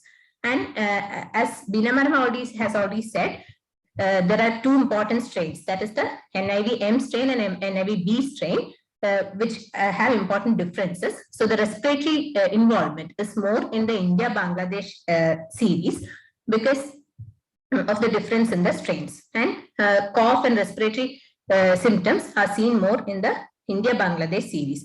In the Malaysian cases, only about 14 to 29% had respiratory involvement. And segmental myoclonus is seen in 32 to 54% of the cases in Malaysian series, and it is only rarely seen in the India-Bangladesh series. And an interesting fact about Nipah in the survivors, which is seen mainly in the Malaysia-Singapore series, is that there are cases of relapse and late onset encephalitis in about 5 to 10% cases. In Bangladesh, 4 out of 22 patients on follow-up showed some delayed onset neurological abnormalities. So this has to be studied in our series. And persistent neurological deficits are seen in about 30% patients in India-Bangladesh series and about 20% in Malaysia-Singapore series. A striking difference is the difference in the mortality, which is seen in India-Bangladesh series. So it is more in the India-Bangladesh series, probably because of the virulence of the strain and more involvement, more occurrence of respiratory symptoms causing increased human-to-human spread in the India-Bangladesh series. So here we can see that in the first, there's a bar chart showing the mortality and mortality in the different series. So the Malaysia-Singapore, even though the cases were more, the mortality was about 40%, but in the other outbreaks in India and Bangladesh, there is more mortality. The mortality was about 70%, and some outbreaks it was almost 100%. So mortality is more in the India-Bangladesh series. Now coming to the 2018 outbreak in Perambra of Kozhikode, all patients had fever, and most of them presented initially with headache, vomiting, and generalized weakness with myalgia. And many of them had cough and breathlessness, and some of them had a rapid progression to respiratory, and respiratory failure, requiring mechanical ventilation. And the important neurological symptoms included headache, altered sensorium, and seizures, mainly from the third day of fever. Seizures, both focal and generalized, were present in about 30 to 40% of the cases. And a few patients even showed some behavioral changes even before the onset of neurological symptoms. And in the cases with mortality, there was rapid progression to coma in 5 to 7 days. And a few patients even exhibited cerebellar dysfunction, and some patients had myocarditis, heart failure, and pulmonary edema. And as a result of brainstem dysfunction, tachycardia and hypertension were seen towards the terminal stages in these patients. And as I've already said, there is a possibility of a long-term relapse and late onset encephalitis. So this data is mainly from the Malaysian series. Out of the 160 cases who survived the initial encephalitis, 12 had suffered relapses. And in about 3 patients who were initially asymptomatic, they had late onset encephalitis. So it is very important that we keep our survivors under long-term follow-up. So this was a follow-up study which was done about 2 years after the initial outbreak. And persistent convulsions, persistent neurocognitive and neuropsychiatric dysfunctions, and chronic fatigue syndrome are some other long-term problems seen in Nipah survivors. The lab diagnosis has been extensively dealt with already, so I'm just brushing upon that. The important investigation is a real-time RT-PCR in throat swab or nasal swab, blood, urine, and CSF. And in the acute phase, anti-Nipah virus IgM antibody, and the convalescent phase, IgG antibodies by ELISA. Both these can be done in a biosafety level 2 lab, but the isolation from respiratory secretions and tissue specimens can be done only in a biosafety level 4 lab. So what are the other parameters that we clinically see in Nipah virus patients? In about 30 to 40% patients, we see leukopenia and thrombocytopenia, and there is transaminitis in many patients, and other electrolyte abnormality mainly is hyponatremia. The other electrolytes are usually seen to be normal, and the CSF analysis can be either normal or it can show a lymphocytic pleocytosis with raised proteins and normal glucose. And in patients presenting with ARDS, the typical ARDS pattern of bilateral fluffy infiltrates is seen, and the MRI shows multifocal 2 to 7 millimeter discrete lesions in mainly in the subcortical and deep white matter. So that is a typical MRI finding which has been seen. Now, what are the important different diagnoses? In a setting with an epidemiological link and the setting of an outbreak, the first and foremost diagnosis in any patient with fever and encephalitis is definitely Nipah virus. But in the appropriate setting, there are many other DDs for a patient presenting with fever and encephalitis. So we have the cerebral malaria, wherein the patient presents with a high-grade fever with Ribavirin cells, and typical features include thrombocytopenia, hepatorenal dysfunction, and hypoglycemia. And as we all know, it is diagnosed by rapid antigen detection kits and thick and thin smears. Then scrub typhus is also an important DD in an acute encephalitis setting, and the patients usually have the typical eschar and may have leukocytosis, thrombocytopenia, and hepatorenal dysfunction, and it is diagnosed by indirect fluorescent antibody. And other important DDs include leptospirosis and dengue encephalitis. Again, the diagnosis is mainly by serology, and in dengue encephalitis, there are other features like thrombocytopenia, generalized rash, and in the first 5 days, the diagnosis is by Nespan antigen, and after 5 days, it is by IgM ELISA. And all the other viral infections which can produce meningoencephalitis like herpes, Japanese encephalitis should be kept in mind. In herpes meningoencephalitis, it is mainly the frontotemporal lobe that is involved. And in Japanese encephalitis, it may be the basal ganglia involvement on imaging. And Japanese encephalitis has typically a low secondary attack rate than Nipah virus infection. And children are more affected than adults in Japanese encephalitis. And bacterial meningitis, definitely we can differentiate it by the typical CSF picture of pleocytosis with neutrophilic predominance, and definite diagnosis by blood and CSF culture. And other infections like measles and rabies producing encephalitis should be suspected in the appropriate settings. Okay. So with that, I come to the end of my talk, and these are my references. Thank you, Priya, for the excellent and lucid talk on clinical features, and you took the time very correctly. Within span of 15 minutes, you completed your talk.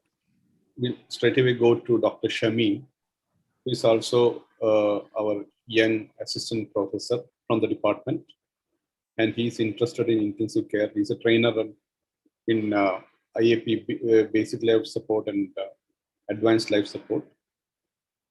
Dr. Shami, and he's now working under Dr. Jay Krishnan in PICU. Dr. Shami? Hi, sir. Okay, Priya, can you just unshare? Priya?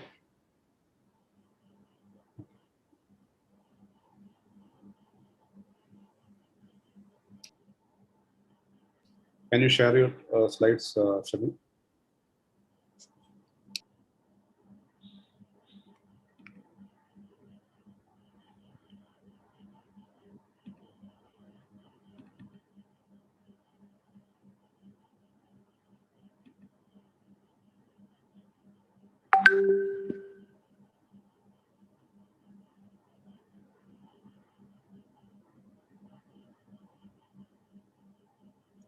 Sir, 1 minute. Actually, I'm trying to share my screen. Yeah.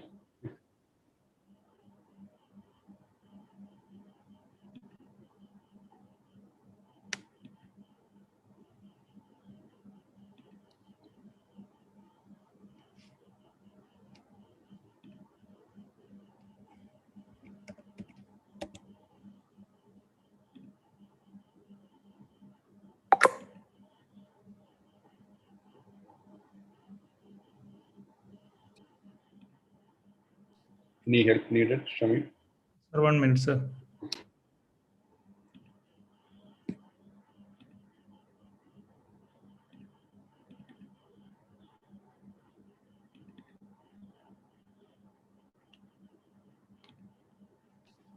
Sir, is it visible? Yeah, you can continue.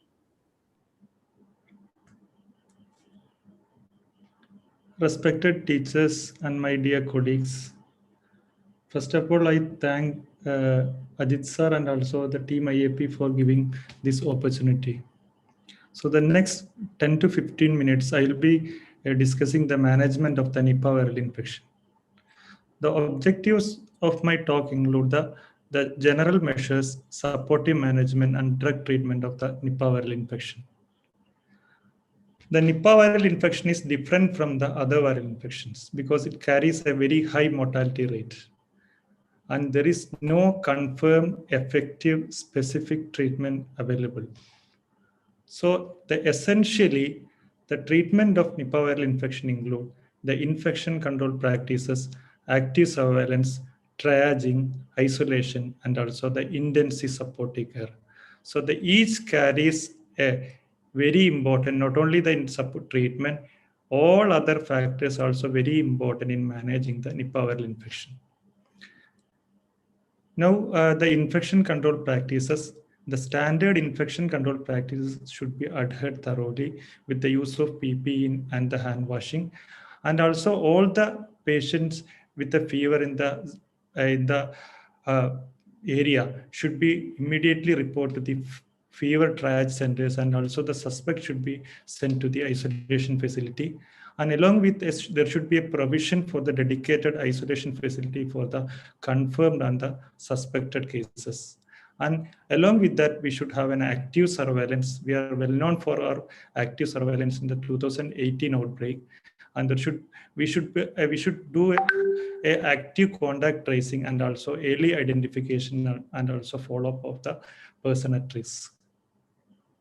Then coming to the treatment, the supportive care is the cornerstone of the management, which include the taking care of the airway, breathing, circulation, and oxygen inhalation if there is a respiratory difficulty.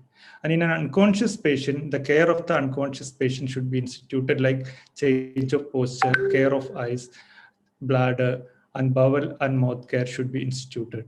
And the nutritional support of the patient should be taken care either by the oral or nasogastric tube according to the condition of the patient. And there should be adequate, very good fluid and electrolyte balance should be maintained. And in pediatric cases, if there is no shock, 30% fluid restriction, 30% fluid restriction is recommended. And we should maintain an adequate, good output intake chart in patient with a Nipah viral infection. Now coming to the drug treatment, there is no approved drugs or vaccines currently available. So all the drugs or everything is given on the compassionate basis after discussion with the caregivers. So what are the drugs? So this is the drugs that is very most commonly used. That is the Ribavirin. It is a nucleoside analog, and it was found to be found actually 36% reduction in the mortality in the Malaysian series. But later it showed that it is ineffective. In a 2018 outbreak, actually we used the drug in 10 patients and including the both survivors. And there is, for a short-term duration, actually the side effect profile is very less. But if you use for prolonged time, there is a chance of plastic pancytopenia, teratogenicity, and also hemolytic anemia, hypersensitivity, etc. The dose recommended is 2 grams per stat, followed by 1 gram 6 hourly into 4 days, followed by 500 milligram 6 hourly for the 5 days. The children, the dose recommended is 30 milligram per kg stat, followed by 1 to 4 days, 15 milligram per kg 6 hourly, and after that 5 to 10 days, 7.5 milligram per kg 6 hourly. The next drug that is recommended, that all these drugs are actually recommended in the compassionate basis only. The monoclonal antibody, that is M102.4. This is a monoclonal antibody is against the G envelope protein. You can see this is a G envelope protein. It is against the G envelope protein, and it blocks the receptor binding site, thus preventing the entry of the virus into the host cells. For this, actually, only the phase 1 trial is out. It is in the phase 2 trial. The phase 1 trial is out in the 2020. It is published in the Lancet 2020, and it is found to be safe. And it is used in the, it has actually the trials are done in the non-human primates as a post-exposure prophylaxis, and it has found to be effective. And actually, it is not used in the both Kerala outbreak 2018, 2019, and also in the 2021. Because in the 2018 and 19, when the drug came, actually the outbreak has settled in 2018, and the 2019, actually the patient has improved. And actually, at that time, in the newspaper, there was a big news that some drug is coming from Australia. Actually, this drug was this drug was the monoclonal antibody. The dose recommended is 20 milligram per kg as an infusion for 2 doses in the first 48 hours. Again, it is given as a compassionate basis. Now, coming to the third drug, that is remdesivir. Now, we are very much familiar with the remdesivir. We are using it in the category C COVID patients. And it has shown a potential antiviral activity in vitro for the Malaysian and Bangladesh genotype. And it has shown that it is effective as a post-exposure prophylaxis in the non-human primates. Again, the human actually standard recommendation has not come yet. It is given as a compassionate basis. The dose is 20 milligram per kg IV followed by 100 milligram per daily for 12 days. And there is no pediatric recommendation. Anyhow, we are using 5 milligram per kg followed by 2.5 milligram per kg for the COVID. The same dose can be taken. Anyhow, there is no recommendation. The fourth drug is favipiravir. Actually, this drug is also very much familiar for us. We are using for the COVID patients for an adults. It is a viral RNA-dependent RNA polymerase inhibitor, and it has used for the influenza in the Japanese Japanese. And they have completed, actually, phase 3 trials are completed for the influenza in the Japan. And also it has shown a susceptibility to paramyxovirus, RSV, measles, etc. And it has completed phase 2 trial in the Ebola also. And it has shown that in the Syrian hamster study, it is active against the Nipah virus.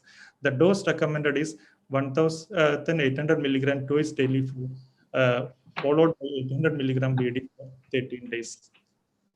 So now we have the recommendation by the Kerala government as a post-exposure prophylaxis.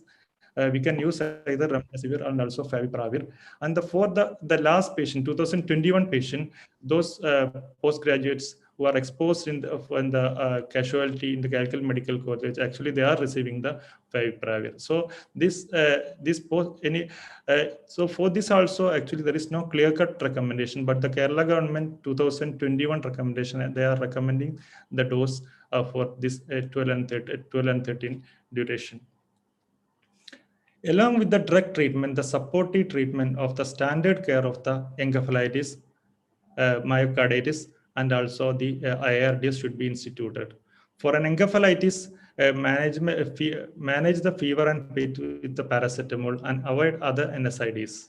And prevention and control of the seizures. And if you are suspecting a raised ICT, the head end should be elevated along with 3% saline mannitol or furosemide. And if the patient gets a poor sensorium, or if the patient is having a worsening GCS, the patient may require a mechanical ventilation. And along with the encephalitis, you need a supportive care for the ARDS. Mild ARDS can be managed by the non-invasive ventilation. But if the patient is having a poor respiratory effort, or if the patient is having a severe hypoxemia, severe bleeding, then the patient may require a mechanical ventilation with a low tidal volume and with a high PEEP. And for the myocarditis, the supportive care should be instituted like inotropes, diuretics, and the fluid restrictions. So standard care of the myocarditis, ARDS, and encephalitis should be instituted. And this is the guidelines that is taken from the 2021 September 5 treatment management guideline from the Kerala government. So here you can see when you suspect any patient with a Nipah viral infection, you send for the confirmation, and you institute the intensive supportive care like treatment of the encephalitis, ARDS, and myocarditis. And if the patient is tested positive, then the drug treatment has to be discussed with the caregivers. You can, if the monoclonal antibody is available, you can administer the monoclonal antibody. Follow the doses 20 milligram per kg as an infusion in 2 doses, then in 48 hours. It is followed by either remdesivir, favipiravir, or ribavirin. Or if it is not available, you can give either remdesivir, favipiravir, or ribavirin. And this is the post-exposure prophylaxis recommendation from the Kerala government. You can see here, either you can use remdesivir or favipiravir. And here the remdesivir actually was a superiority over favipiravir in the trials. Now coming to the discharge criteria of confirmed case. The patient should be clinically stable, and the Nipah RT-PCR from all these 3 samples, throat swab, urine, and the blood, should be reported negative at least 2 occasions or at least 5 days apart. Then only you should discharge the patient. And the criteria for discharge of a suspected cases but the tested negative, if the patient is symptom-free, the patient can be observed at home for 21 days. But if patient is tested negative, but the patient is symptomatic, if patient needs repeat testing after 2 days. And if you are suspecting a strong contact, that is epidemiological contact, repeat testing is necessary till the patient becomes asymptomatic. We have an experience in the 2018 epidemic outbreak. And at that time, one patient, actually the first test was negative. The patient then developed the ARD, the patient who has some respiratory symptom, and after a few days, the patient developed neurological symptom. They tested the next time, the patient become positive. So if you are suspecting a Nipah viral infection with a strong epidemiological contact, you should be careful. You should retest the patient after every 2 days till the patient become symptomatic. Now follow-up. The patient should be followed. The discharged patient should remain in the isolation ward, isolation at least they are resident for 4 weeks after the discharge.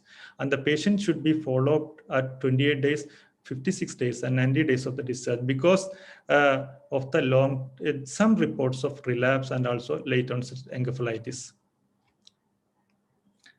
So this is the discharge guidelines that we already discussed. If the patient is tested positive, and if the patient is recovered from the infection, and if the patient is completely clinically stable, and there should be 2 samples of RT-PCR negative from all the 3 samples, at least 5 days apart, should be there before discharge. And if otherwise, if the patient is tested negative, if the patient is asymptomatic, you can send the patient home for 21 days. Or if the patient is symptomatic, you have to retest after 2 days. And if the patient is having a strong epidemiological contact, the patient should be tested every 2 days till the patient become symptomatic. Till the patient become asymptomatic. Now I am coming to the end of my talk. There is no confirmed and effective specific treatment available. So the intensive supportive care and infection control practices is the key in the management of the Nipah viral infection. Thank you. Thank you, Dr. Shamim, for the really excellent talk. And I think we'll open the platform for discussion. So, Ajay, can you look at the questions and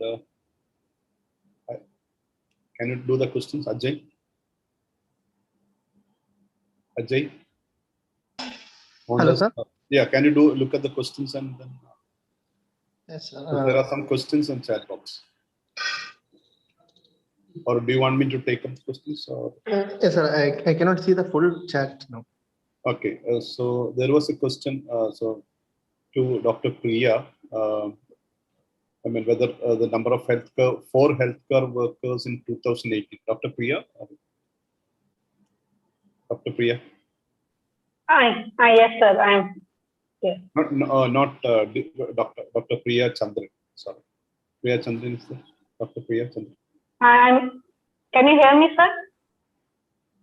Yeah, I can. Hello? Hello? Yes, ma'am. Can you hear me? Yeah. Dr. Priya, about one question regarding the number of healthcare workers in 2018 and as well as the route of entry of virus, whether it's respiratory alone or oral mucus is also there. Priya. Actually, the route of transmission is respiratory. Respiratory aerosol generated are the mode of transport, and all secretions. It can be vomitus, it can be body fluid, it can be blood, urine, all bodily secretions through the respiratory route, of course. The point of entry is the mucosa, respiratory mucosa. The question is whether oral mucosa can also be a point of entry.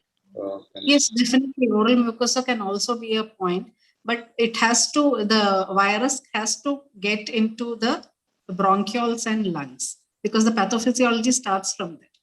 Okay. Another question is to Dr.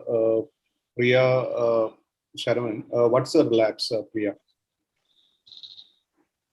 Okay, actually, relapse has been defined as occurrence of new neurological manifestations in a patient who has recovered from acute encephalitis. That is how relapse has been described. Whereas in late onset encephalitis, initially the patient does not have features of encephalitis, that is no neurological manifestations, but 10 weeks more than the initial infection, the patient presents with neurological manifestations. So that is late onset encephalitis. Thank you, Dr. Priya. And one technical question to Bina Madam. How is the sample transported to NIV Pune? I think Madam had elucidated that in that talk. Madam, do you mind if you want to repeat that? Bina Madam? Sure.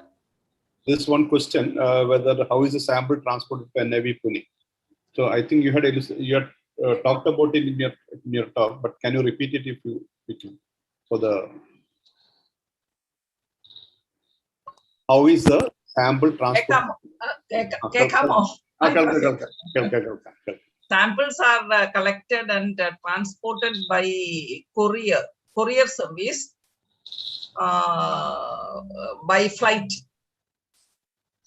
following the IATA, that is International Air Transport Guidelines for such specimens.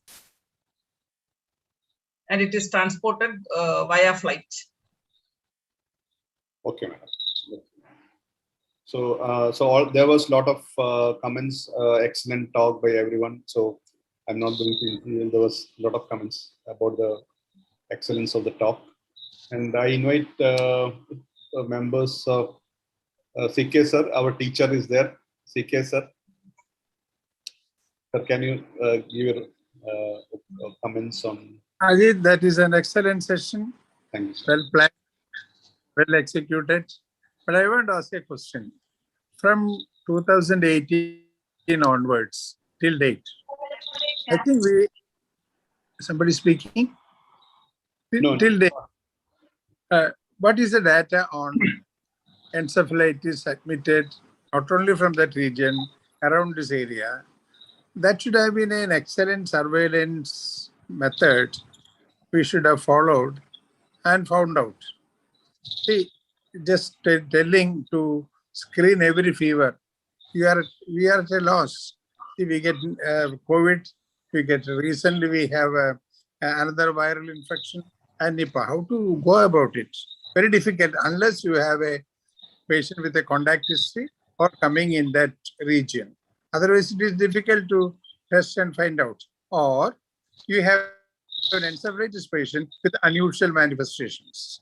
Then you can certainly go for a suspicion of Nipah and then go for virological studies. So in between these 2.5 years, any incidents of not incident, how many number of viral encephalitis or meningoencephalitis you have come across and undertook virological studies to isolate Nipah virus? Madam, Veena Madam, can you answer that, or is it a clinical question or? Yes.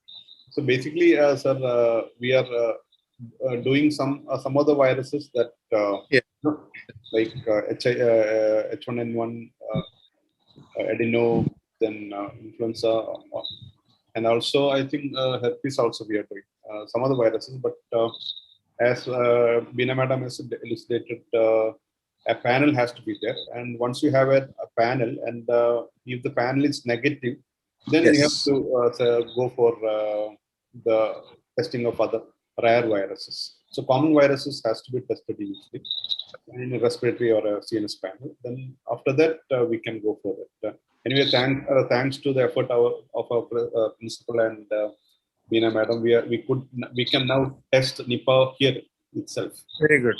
Very good. So, I think this area should be under close surveillance. Yeah, definitely. That's the only way. That's being done, and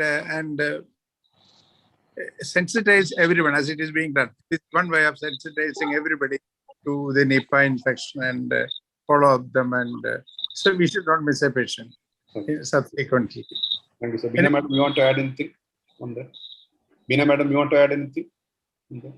No, I couldn't hear that question first, but I heard what you described, Dr. Ajit. Yeah. Yes, it is done like that only. We do, whenever we get the kit availability is there, we diagnose those conditions. Now, we know in a government setup, it is difficult to work with those things, and that is the major hurdle with us. So we have Dr. Suresh here, and Dr. Suresh, are you there? Yes, I am here, Dr. Dr. Suresh, so he has, during this present crisis, they had effectively managed and diagnosed, mainly diagnosed the first case of in the 2021. So Dr. Suresh, your experience, can you just share your experience? Very sorry to say that the child expired after we got the result within 12 hours after getting the report. And actually, the child was managed by Dr. Manjula and Dr. Sadish in our PICU. And after an MDT, multidisciplinary team meeting, we decided to send for Nipah virus testing. As earlier discussed, it was actually a very difficult task. When we suspect an acute encephalitis syndrome, test for a Nipah virus is a difficult task. We should get permission from DMO, and we should send physically transport the sample to NIV Viability to get the report in correct time. That is how it is done. And here, this time also, we did the same. Previously also, we tested for 2 patients. As Manjula, I don't know whether Dr. Manjula is here, and she tested for 2 patients in the earlier also. So she was instrumental in managing this child initially, received, and at the time of till death, she was managing the child, and she was in full protective gear because we suspected acute encephalitis syndrome in the initial phase itself. So anyway, this child had myocarditis, ARDS, and encephalitis features. And child came with continuous seizures. When from medical college, child started having seizures and was intubated from there. And when the child reached our hospital, the child already had myocarditis and severe ARDS and was on ventilator. But the outcome was fatal. And I just wanted to ask Veena ma'am, here can we send the samples to for Nipah testing to our medical college lab? Is it possible now, or should we whether we have to follow the same procedure as earlier? Can Madam guide us regarding that? For epidemiologically linked asymptomatic cases can be sent to the lab. But if it is symptomatic, you have to send to NIV Pune.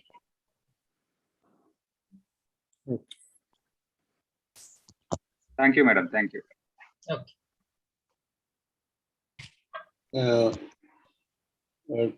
A comment to Dr. Suresh, because it was clean. I will say they have clinically diagnosed encephalitis with hypertension and myocarditis. I think from what has been brought out by this session is, I think the first clinical diagnosis of Nipah can be made. Encephalitis with myocarditis and all these clinical problems. Usually encephalitis, they don't present like this. So there's a point of a prospective diagnosis of Nipah in such patients.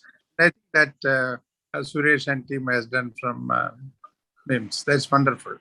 Anyway, we lost the patient, but we could get onto what it was the patient suffering from. Yeah. So Dr. Jaykrishnan, any other comments like Dr. Jaykrishnan? Sir, one question. Yeah, you can add. Sir, regarding this testing, is there any private laboratory which can do testing? And which probably sometimes for screening purpose for any case with meningitis. Is there any private lab with a panel of Nipah in the? Not panel. Panel. I think Nipah does not come under the panel. So we have normal CSF panel and respiratory panel, but Nipah does not come. So once, as I said earlier, if the panel is negative, then you think of, and also if it's a clinical correlate, you think of. TrueNat chips. Can I say something? Yeah, madam. Can I say? Yeah, madam. Can I speak? Yes, madam. TrueNat chips are available, and some people are doing, some hospitals are doing. But if it comes out to be positive, that cannot be declared. That has to be confirmed, because these TrueNat chips are not validated. They are not fully validated. This is undergoing the process of validation. Okay, that's good information. And excuse me, I have a question to Beena, madam. Can I ask now? Yeah, yes. Madam, I just want to have some clarifications. One is regarding the viral transport media, because what happens is the main pitfall that occurs when we send any sample is it should be reach the particular lab in the right time. So the main problem occurs there. And as you told, like these RNA viruses, they are very prone to lysis before they reach the lab itself. And we are at a very high chance for a false negative results. This happens many a times when we send for the preliminary, all the preliminary baseline viral samples. When we send, we often get false negative, and sometimes we do a repeat testing, LP, and then when we get the report as positive. This we come across quite often. And another thing is the CSF sample, as you told, within 6 hours it should reach the place. That's what you told, no, ma'am? Within 6 hours. Hello. No, I didn't say like that. Within 6 hours means it has to reach within 12 hours. Within 12 hours it has to reach. If it takes more time, then it has to be transported in dry ice. And dry ice, it is very difficult to get dry ice. Dry ice, yes, yes. So the ice packs, they can maintain the temperature. That is, the cold chain has to be maintained. It can maintain the temperature only up to 12, 16 hours. So before that, we have to keep in the refrigerator. At what temperature we have? Ideally, we should keep between 2 to 4 degrees. At 2 to 4 degrees, you can keep for maximum 1 day. Okay. One day you can keep for 2 to 4 in refrigerator. Now, if you have to keep it for more days, you have to keep in -20. And if -20 also, you cannot keep for long. Okay. Long storage, if needed, that requires -80. But before that, anyway, you will have to transport the sample. And if transportation takes so much delay, 2 to 3 days, that has to be transported in dry ice. Okay, more than 12 hours, we have to keep in dry ice, right? Yeah. So from the time of collection to the time of analysis, it should not be more than 12 hours. Yeah. Okay. Then I just wanted a clarification, because otherwise, I personally felt that it should be emphasized everywhere, because that is the main one of the main fallacies that that can happen. Yes. Okay. Yes. And sometimes when the sample load, especially for you are talking in terms of coronavirus, no? No. Nipah only. Nipah. Okay. Nipah, you suspected you don't get a positive. Hello. Madam, Okay. Anyway, both viruses are RNA viruses, and it has to be done like that. All RNA viruses have to follow the same process. Okay, thank you, Manjula, for the question. Okay. And, thank you, madam. And Dr. Murli, you want to ask something? Dr. Murli, can you unmute yourself? Hello, this question is to Dr. Priya. 2 points were mentioned here. One is that up to 90% of the bats were tested positive during the 2018 epidemic. And second was, these bats can travel up to 600 kilometers. So does this mean that we have to be careful with each and every bat we come across, because it's very commonly seen here? Yes, sir. Actually, it is 19%, 19, not 90. 19% of the bats were positive. But yes, we have to be careful with each and every bat we come across, because bat is one animal which is a reservoir for a whole lot of viruses, not only Nipah virus. And all these viruses are very deadly viruses. So any spillover can occur at any time, not only Nipah, but any other zoonotic diseases can spillover events can occur at any time. So the recent increase in incidence of zoonotic diseases among humans, one of the major causes is increased interaction between the animal kingdom and the human kingdom. So once the bat habitat is destroyed, their interactions with the human increases, and consequently zoonotic diseases. There is a high probability of jump in species. So there is a high probability that some zoonotic diseases might jump over to the human species. So yes, basically any type of contact with bat should be avoided. Thank you very much. Thank you, Dr. Murli and Dr. Priya. I have one question. Mohandas has a question. Mohandas, can you ask? Ask a question. Mohandas, are you there? You wanted to ask a question? Hello. Yeah. I was asking because in Ernakulam case and probably this time also, it may be the single cases. So I was feeling that we may be missing some of the cases with encephalitis or ARDS. So whether we have a routine process of sending sample for all undiagnosed cases of encephalitis or ARDS. So whether we have sent such case, or is sending for the first time and we could diagnose after 2018 outbreak.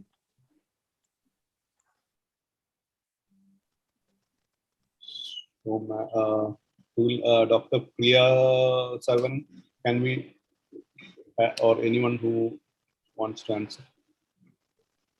So probably we may have to start thinking of the syndromic approach, like what Dr. Priya was telling, like ARDS, myocarditis, and encephalitis, everything coming together. In our locality, we may have to start thinking of the possibility of Nipah from now on. Yeah. Priya Sharvanan, do you have anything to add? Priya? Sir, can I add something? Yeah, definitely. So like in Bangladesh, if you notice, the Nipah outbreaks are occurring every year now. So we might, I hope it is not like that, but we have to be careful that in Kerala also it might turn out to be something like that. So usually this AES, acute encephalitis syndrome surveillance should be there. It is actually a program which is there under the IDSP. AES surveillance is taking place. The only problem is the testing facility we do not have in our institution. So that is the main problem. So once the testing facility becomes available in our institution, this will be much more easier. We can pick up more cases. In the 2018 epidemic, a few samples of acute encephalitis were taken by the NCDC and sent to NIV. and 3 of them tested positive for West Nile fever, if you remember.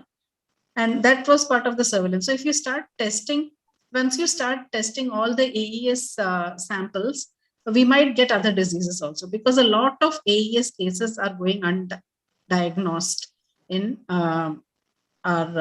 Kerala. So AES, definitely, we should be testing all the sample in undiagnosed AES cases, definitely. Of course, some may have a definite diagnosis, like rabies, definite diagnosis is there. But a whole lot of other encephalitis is going undiagnosed. So yes, definitely, if testing facility is available in our institution, we'll be able to pick more cases, not only of Nipah, but other viruses also. Even like virus like Zika also. Like we had a few clusters Yeah. of Zika and Trivandrum. Yeah, we had some Zika. I mean, we suspected some Zika in some Guillain-Barré syndrome. So we had a spurt of Guillain-Barré. So we were last year. So Priya, yes, do you want to add on that? Or, Priya, yes. Anything to add on that? Since like in our cohorts, this myocarditis ARDS is being increasingly reported. So it will be very fruitful if we include Nipah also in the screening in such cases. Yeah. So Dr. Geeta MG, do you want to add, give any comment? Geeta MG? Geeta? Yeah, hello. Yeah, it was a very nice session. And actually, getting the first case. So diagnosing case 1 before there is a mortality and before you notice a clustering, that is the challenge. Because once there is an epidemiological link established, then it becomes much easier. But unless we do routine surveillance, like what has been mentioned, there will be unnecessary loss of lives. And the fact that this time the COVID pandemic has probably helped us, especially in the hospital settings, from getting secondary cases. So these are the 2 points which really struck me. And I'm very happy with our young Turks, Dr. Priya and Dr. Shamim, who have really done a good job. And of course, our well-established speakers, Dr. Bina and Dr. Priya. Thank you all. It was really an eye-opener, and every aspect of this deadly disease has been discussed threadbare almost. Thank you. Dr. Vijay Kumar, HOD Pediatrics, Manjari Medical College, and President-elect Dr. Vijay Kumar. Hello, Ajit. Yeah, it was a wonderful experience, wonderful discussion. I think it was very informative. Thank you all, including young Turks and experienced team. What I think was, what are the usual viral tests done in a viral panel nowadays? I think we have to change because of the after our active surveillance. I think we have to change year by year the new test in the viral panel. What are the usual viruses that is tested in the viral panel now? Yeah. Can I answer, sir? Yeah, you can. Can I answer, sir? Yeah. Actually, in our hospital, we used to send to ImmuCare. We get the report within 24 hours. So basically, we have customized panels are there. So we take into consideration the clinical history and the MRI findings. And then the commonest panel, the panel that we choose most commonly is the one which contains enterovirus, Japanese encephalitis, then Epstein-Barr virus, and this herpes for HSV1, HSV2, and echovirus, paraechovirus. This is the commonest panel that we sent. In this child, the initial panel, it was fully negative. And of course, the child didn't have any basal ganglia lesions. So literally dengue and Japanese encephalitis was out. But dengue, we did other tests, dengue card test and all we had done, because initially this child had severe leukopenia with a low normal platelet count, and there was hemo concentration at admission with a shock. HB was 15 gram per deciliter, and the shock also was there. But it subsequently improved. Okay. In the government setup, what they are doing. Beena Madam, thank you, Dr. Manjula, for the excellent. Thank you, sir. Thank you, sir. Manjula, for that. Thank you. Thank you, sir. Beena Madam, Thank you. Beena Madam, anything you want to add on that? ഏതാ add ചെയ്യാനുണ്ടോ? ഏതൊക്കെ വൈറസിലാണ് മുമ്പേ doctor Manjula ചോദിച്ചല്ലോ how long it can be transportation. Yes, ma'am. If you are sure that by 2 to 8 degrees can be maintained, it can take up to 48 hours. Okay. Up to 48 hours. Okay. Okay, so after that, it requires, but you should be confident that the temperature can be maintained. Maintained, yes. Thank you, madam. Thank you, madam. Can reach as early as possible. Yes, because DNA viruses, this question is, but RNA viruses, no problem. somehow they will. Madam, this question on like whether we should change the panel every year, because Dr. Vijayakumar has asked that question, whether we should be looking at that is like antibiogram, changing antibiotics. I don't know whether we can. There should be companies making this multiplex PCRs. Okay. Madam, in Calicut, what are the panel? What are the no, we don't have panels, but we do H1N1, adeno. We are doing. Then HSV we are doing. Those are the 3 ones that we are doing now. Actually, H1N1, we should find HSV and adeno. I think principal also we are doing, is it, madam? JE, Japanese encephalitis? Yeah, Japanese encephalitis we are doing. JE, ELISA. JE, we had done JE, but now we too had one panel, but we know from when in our hospital, many patients will be coming with clinical suspicion, and the panel will be full or fully utilized within 1 or 2 weeks. So I think Rajan sir is there. Hello. Sir, your comment. Madam can purchase all the panels because Madam is with the reserve fund, especially the biology department have the reserve fund and can use the money for the purpose of the purchase of all the kits and this panels. Okay, sir. So thank you, sir, for that. Basically, all these things could be made as a stepping stone for our improvement, and actually, thanks to our principal. Dr. Ajit, just one more point can I add? Yeah. About this Nipah testing in private labs, we had actually discussion during the last 2018 clustering of cases. So private labs are actually not allowed to test for Nipah virus. It's being a bioterror categorized virus. I think it should be used in BSL-3 or BSL-4 labs. That is the thing. So previously we used to do it from Nipah virology. Even that lab was actually not authorized to report the test. That was the issue last time in 2018. So now only government can do it through government labs. I think now we can do it. I think because we have the TrueNet, as Madam has said. Medical college has got special permission, as Madam said, with BSL-2 plus facilities. Yeah. So Ashraf, any comments? Ashraf, our past president IEP Calicut. Dr. Ashraf? Ashraf, are you there? Ashraf, anyone? So Ajay, Rajan sir. So I really thank Rajendra sir for being here. Thank you. Being here throughout the talk and despite this busy schedule. Can we conclude, sir? Okay. So Ajay, can we conclude? Yes, sir.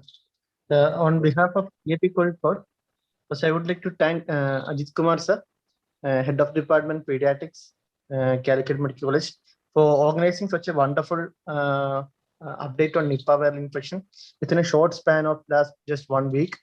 So thank you, sir. And also would like to thank our beloved principal Rajendra sir for taking time out of his busy schedule and attending our updates in CME. And our esteemed speakers, Beena ma'am from Professor H.O. Department of Microbiology, Dr. Priya ma'am, Professor, Department of Community Medicine, and our own Dr. Priya Saravanan, Dr. Priya Saravanan, Dr. Shamim from the Department of Pediatrics, IMCH Kozhikode, for taking such a wonderful class. And I think it's a comprehensive class covering all the relevant topics. And also thank all the senior IAP members, our teachers in IAP family, and everyone who has attended the meeting. Thank you, everyone. Thank you. I thank everyone. Thank you. Thanks. Can we conclude? Good night.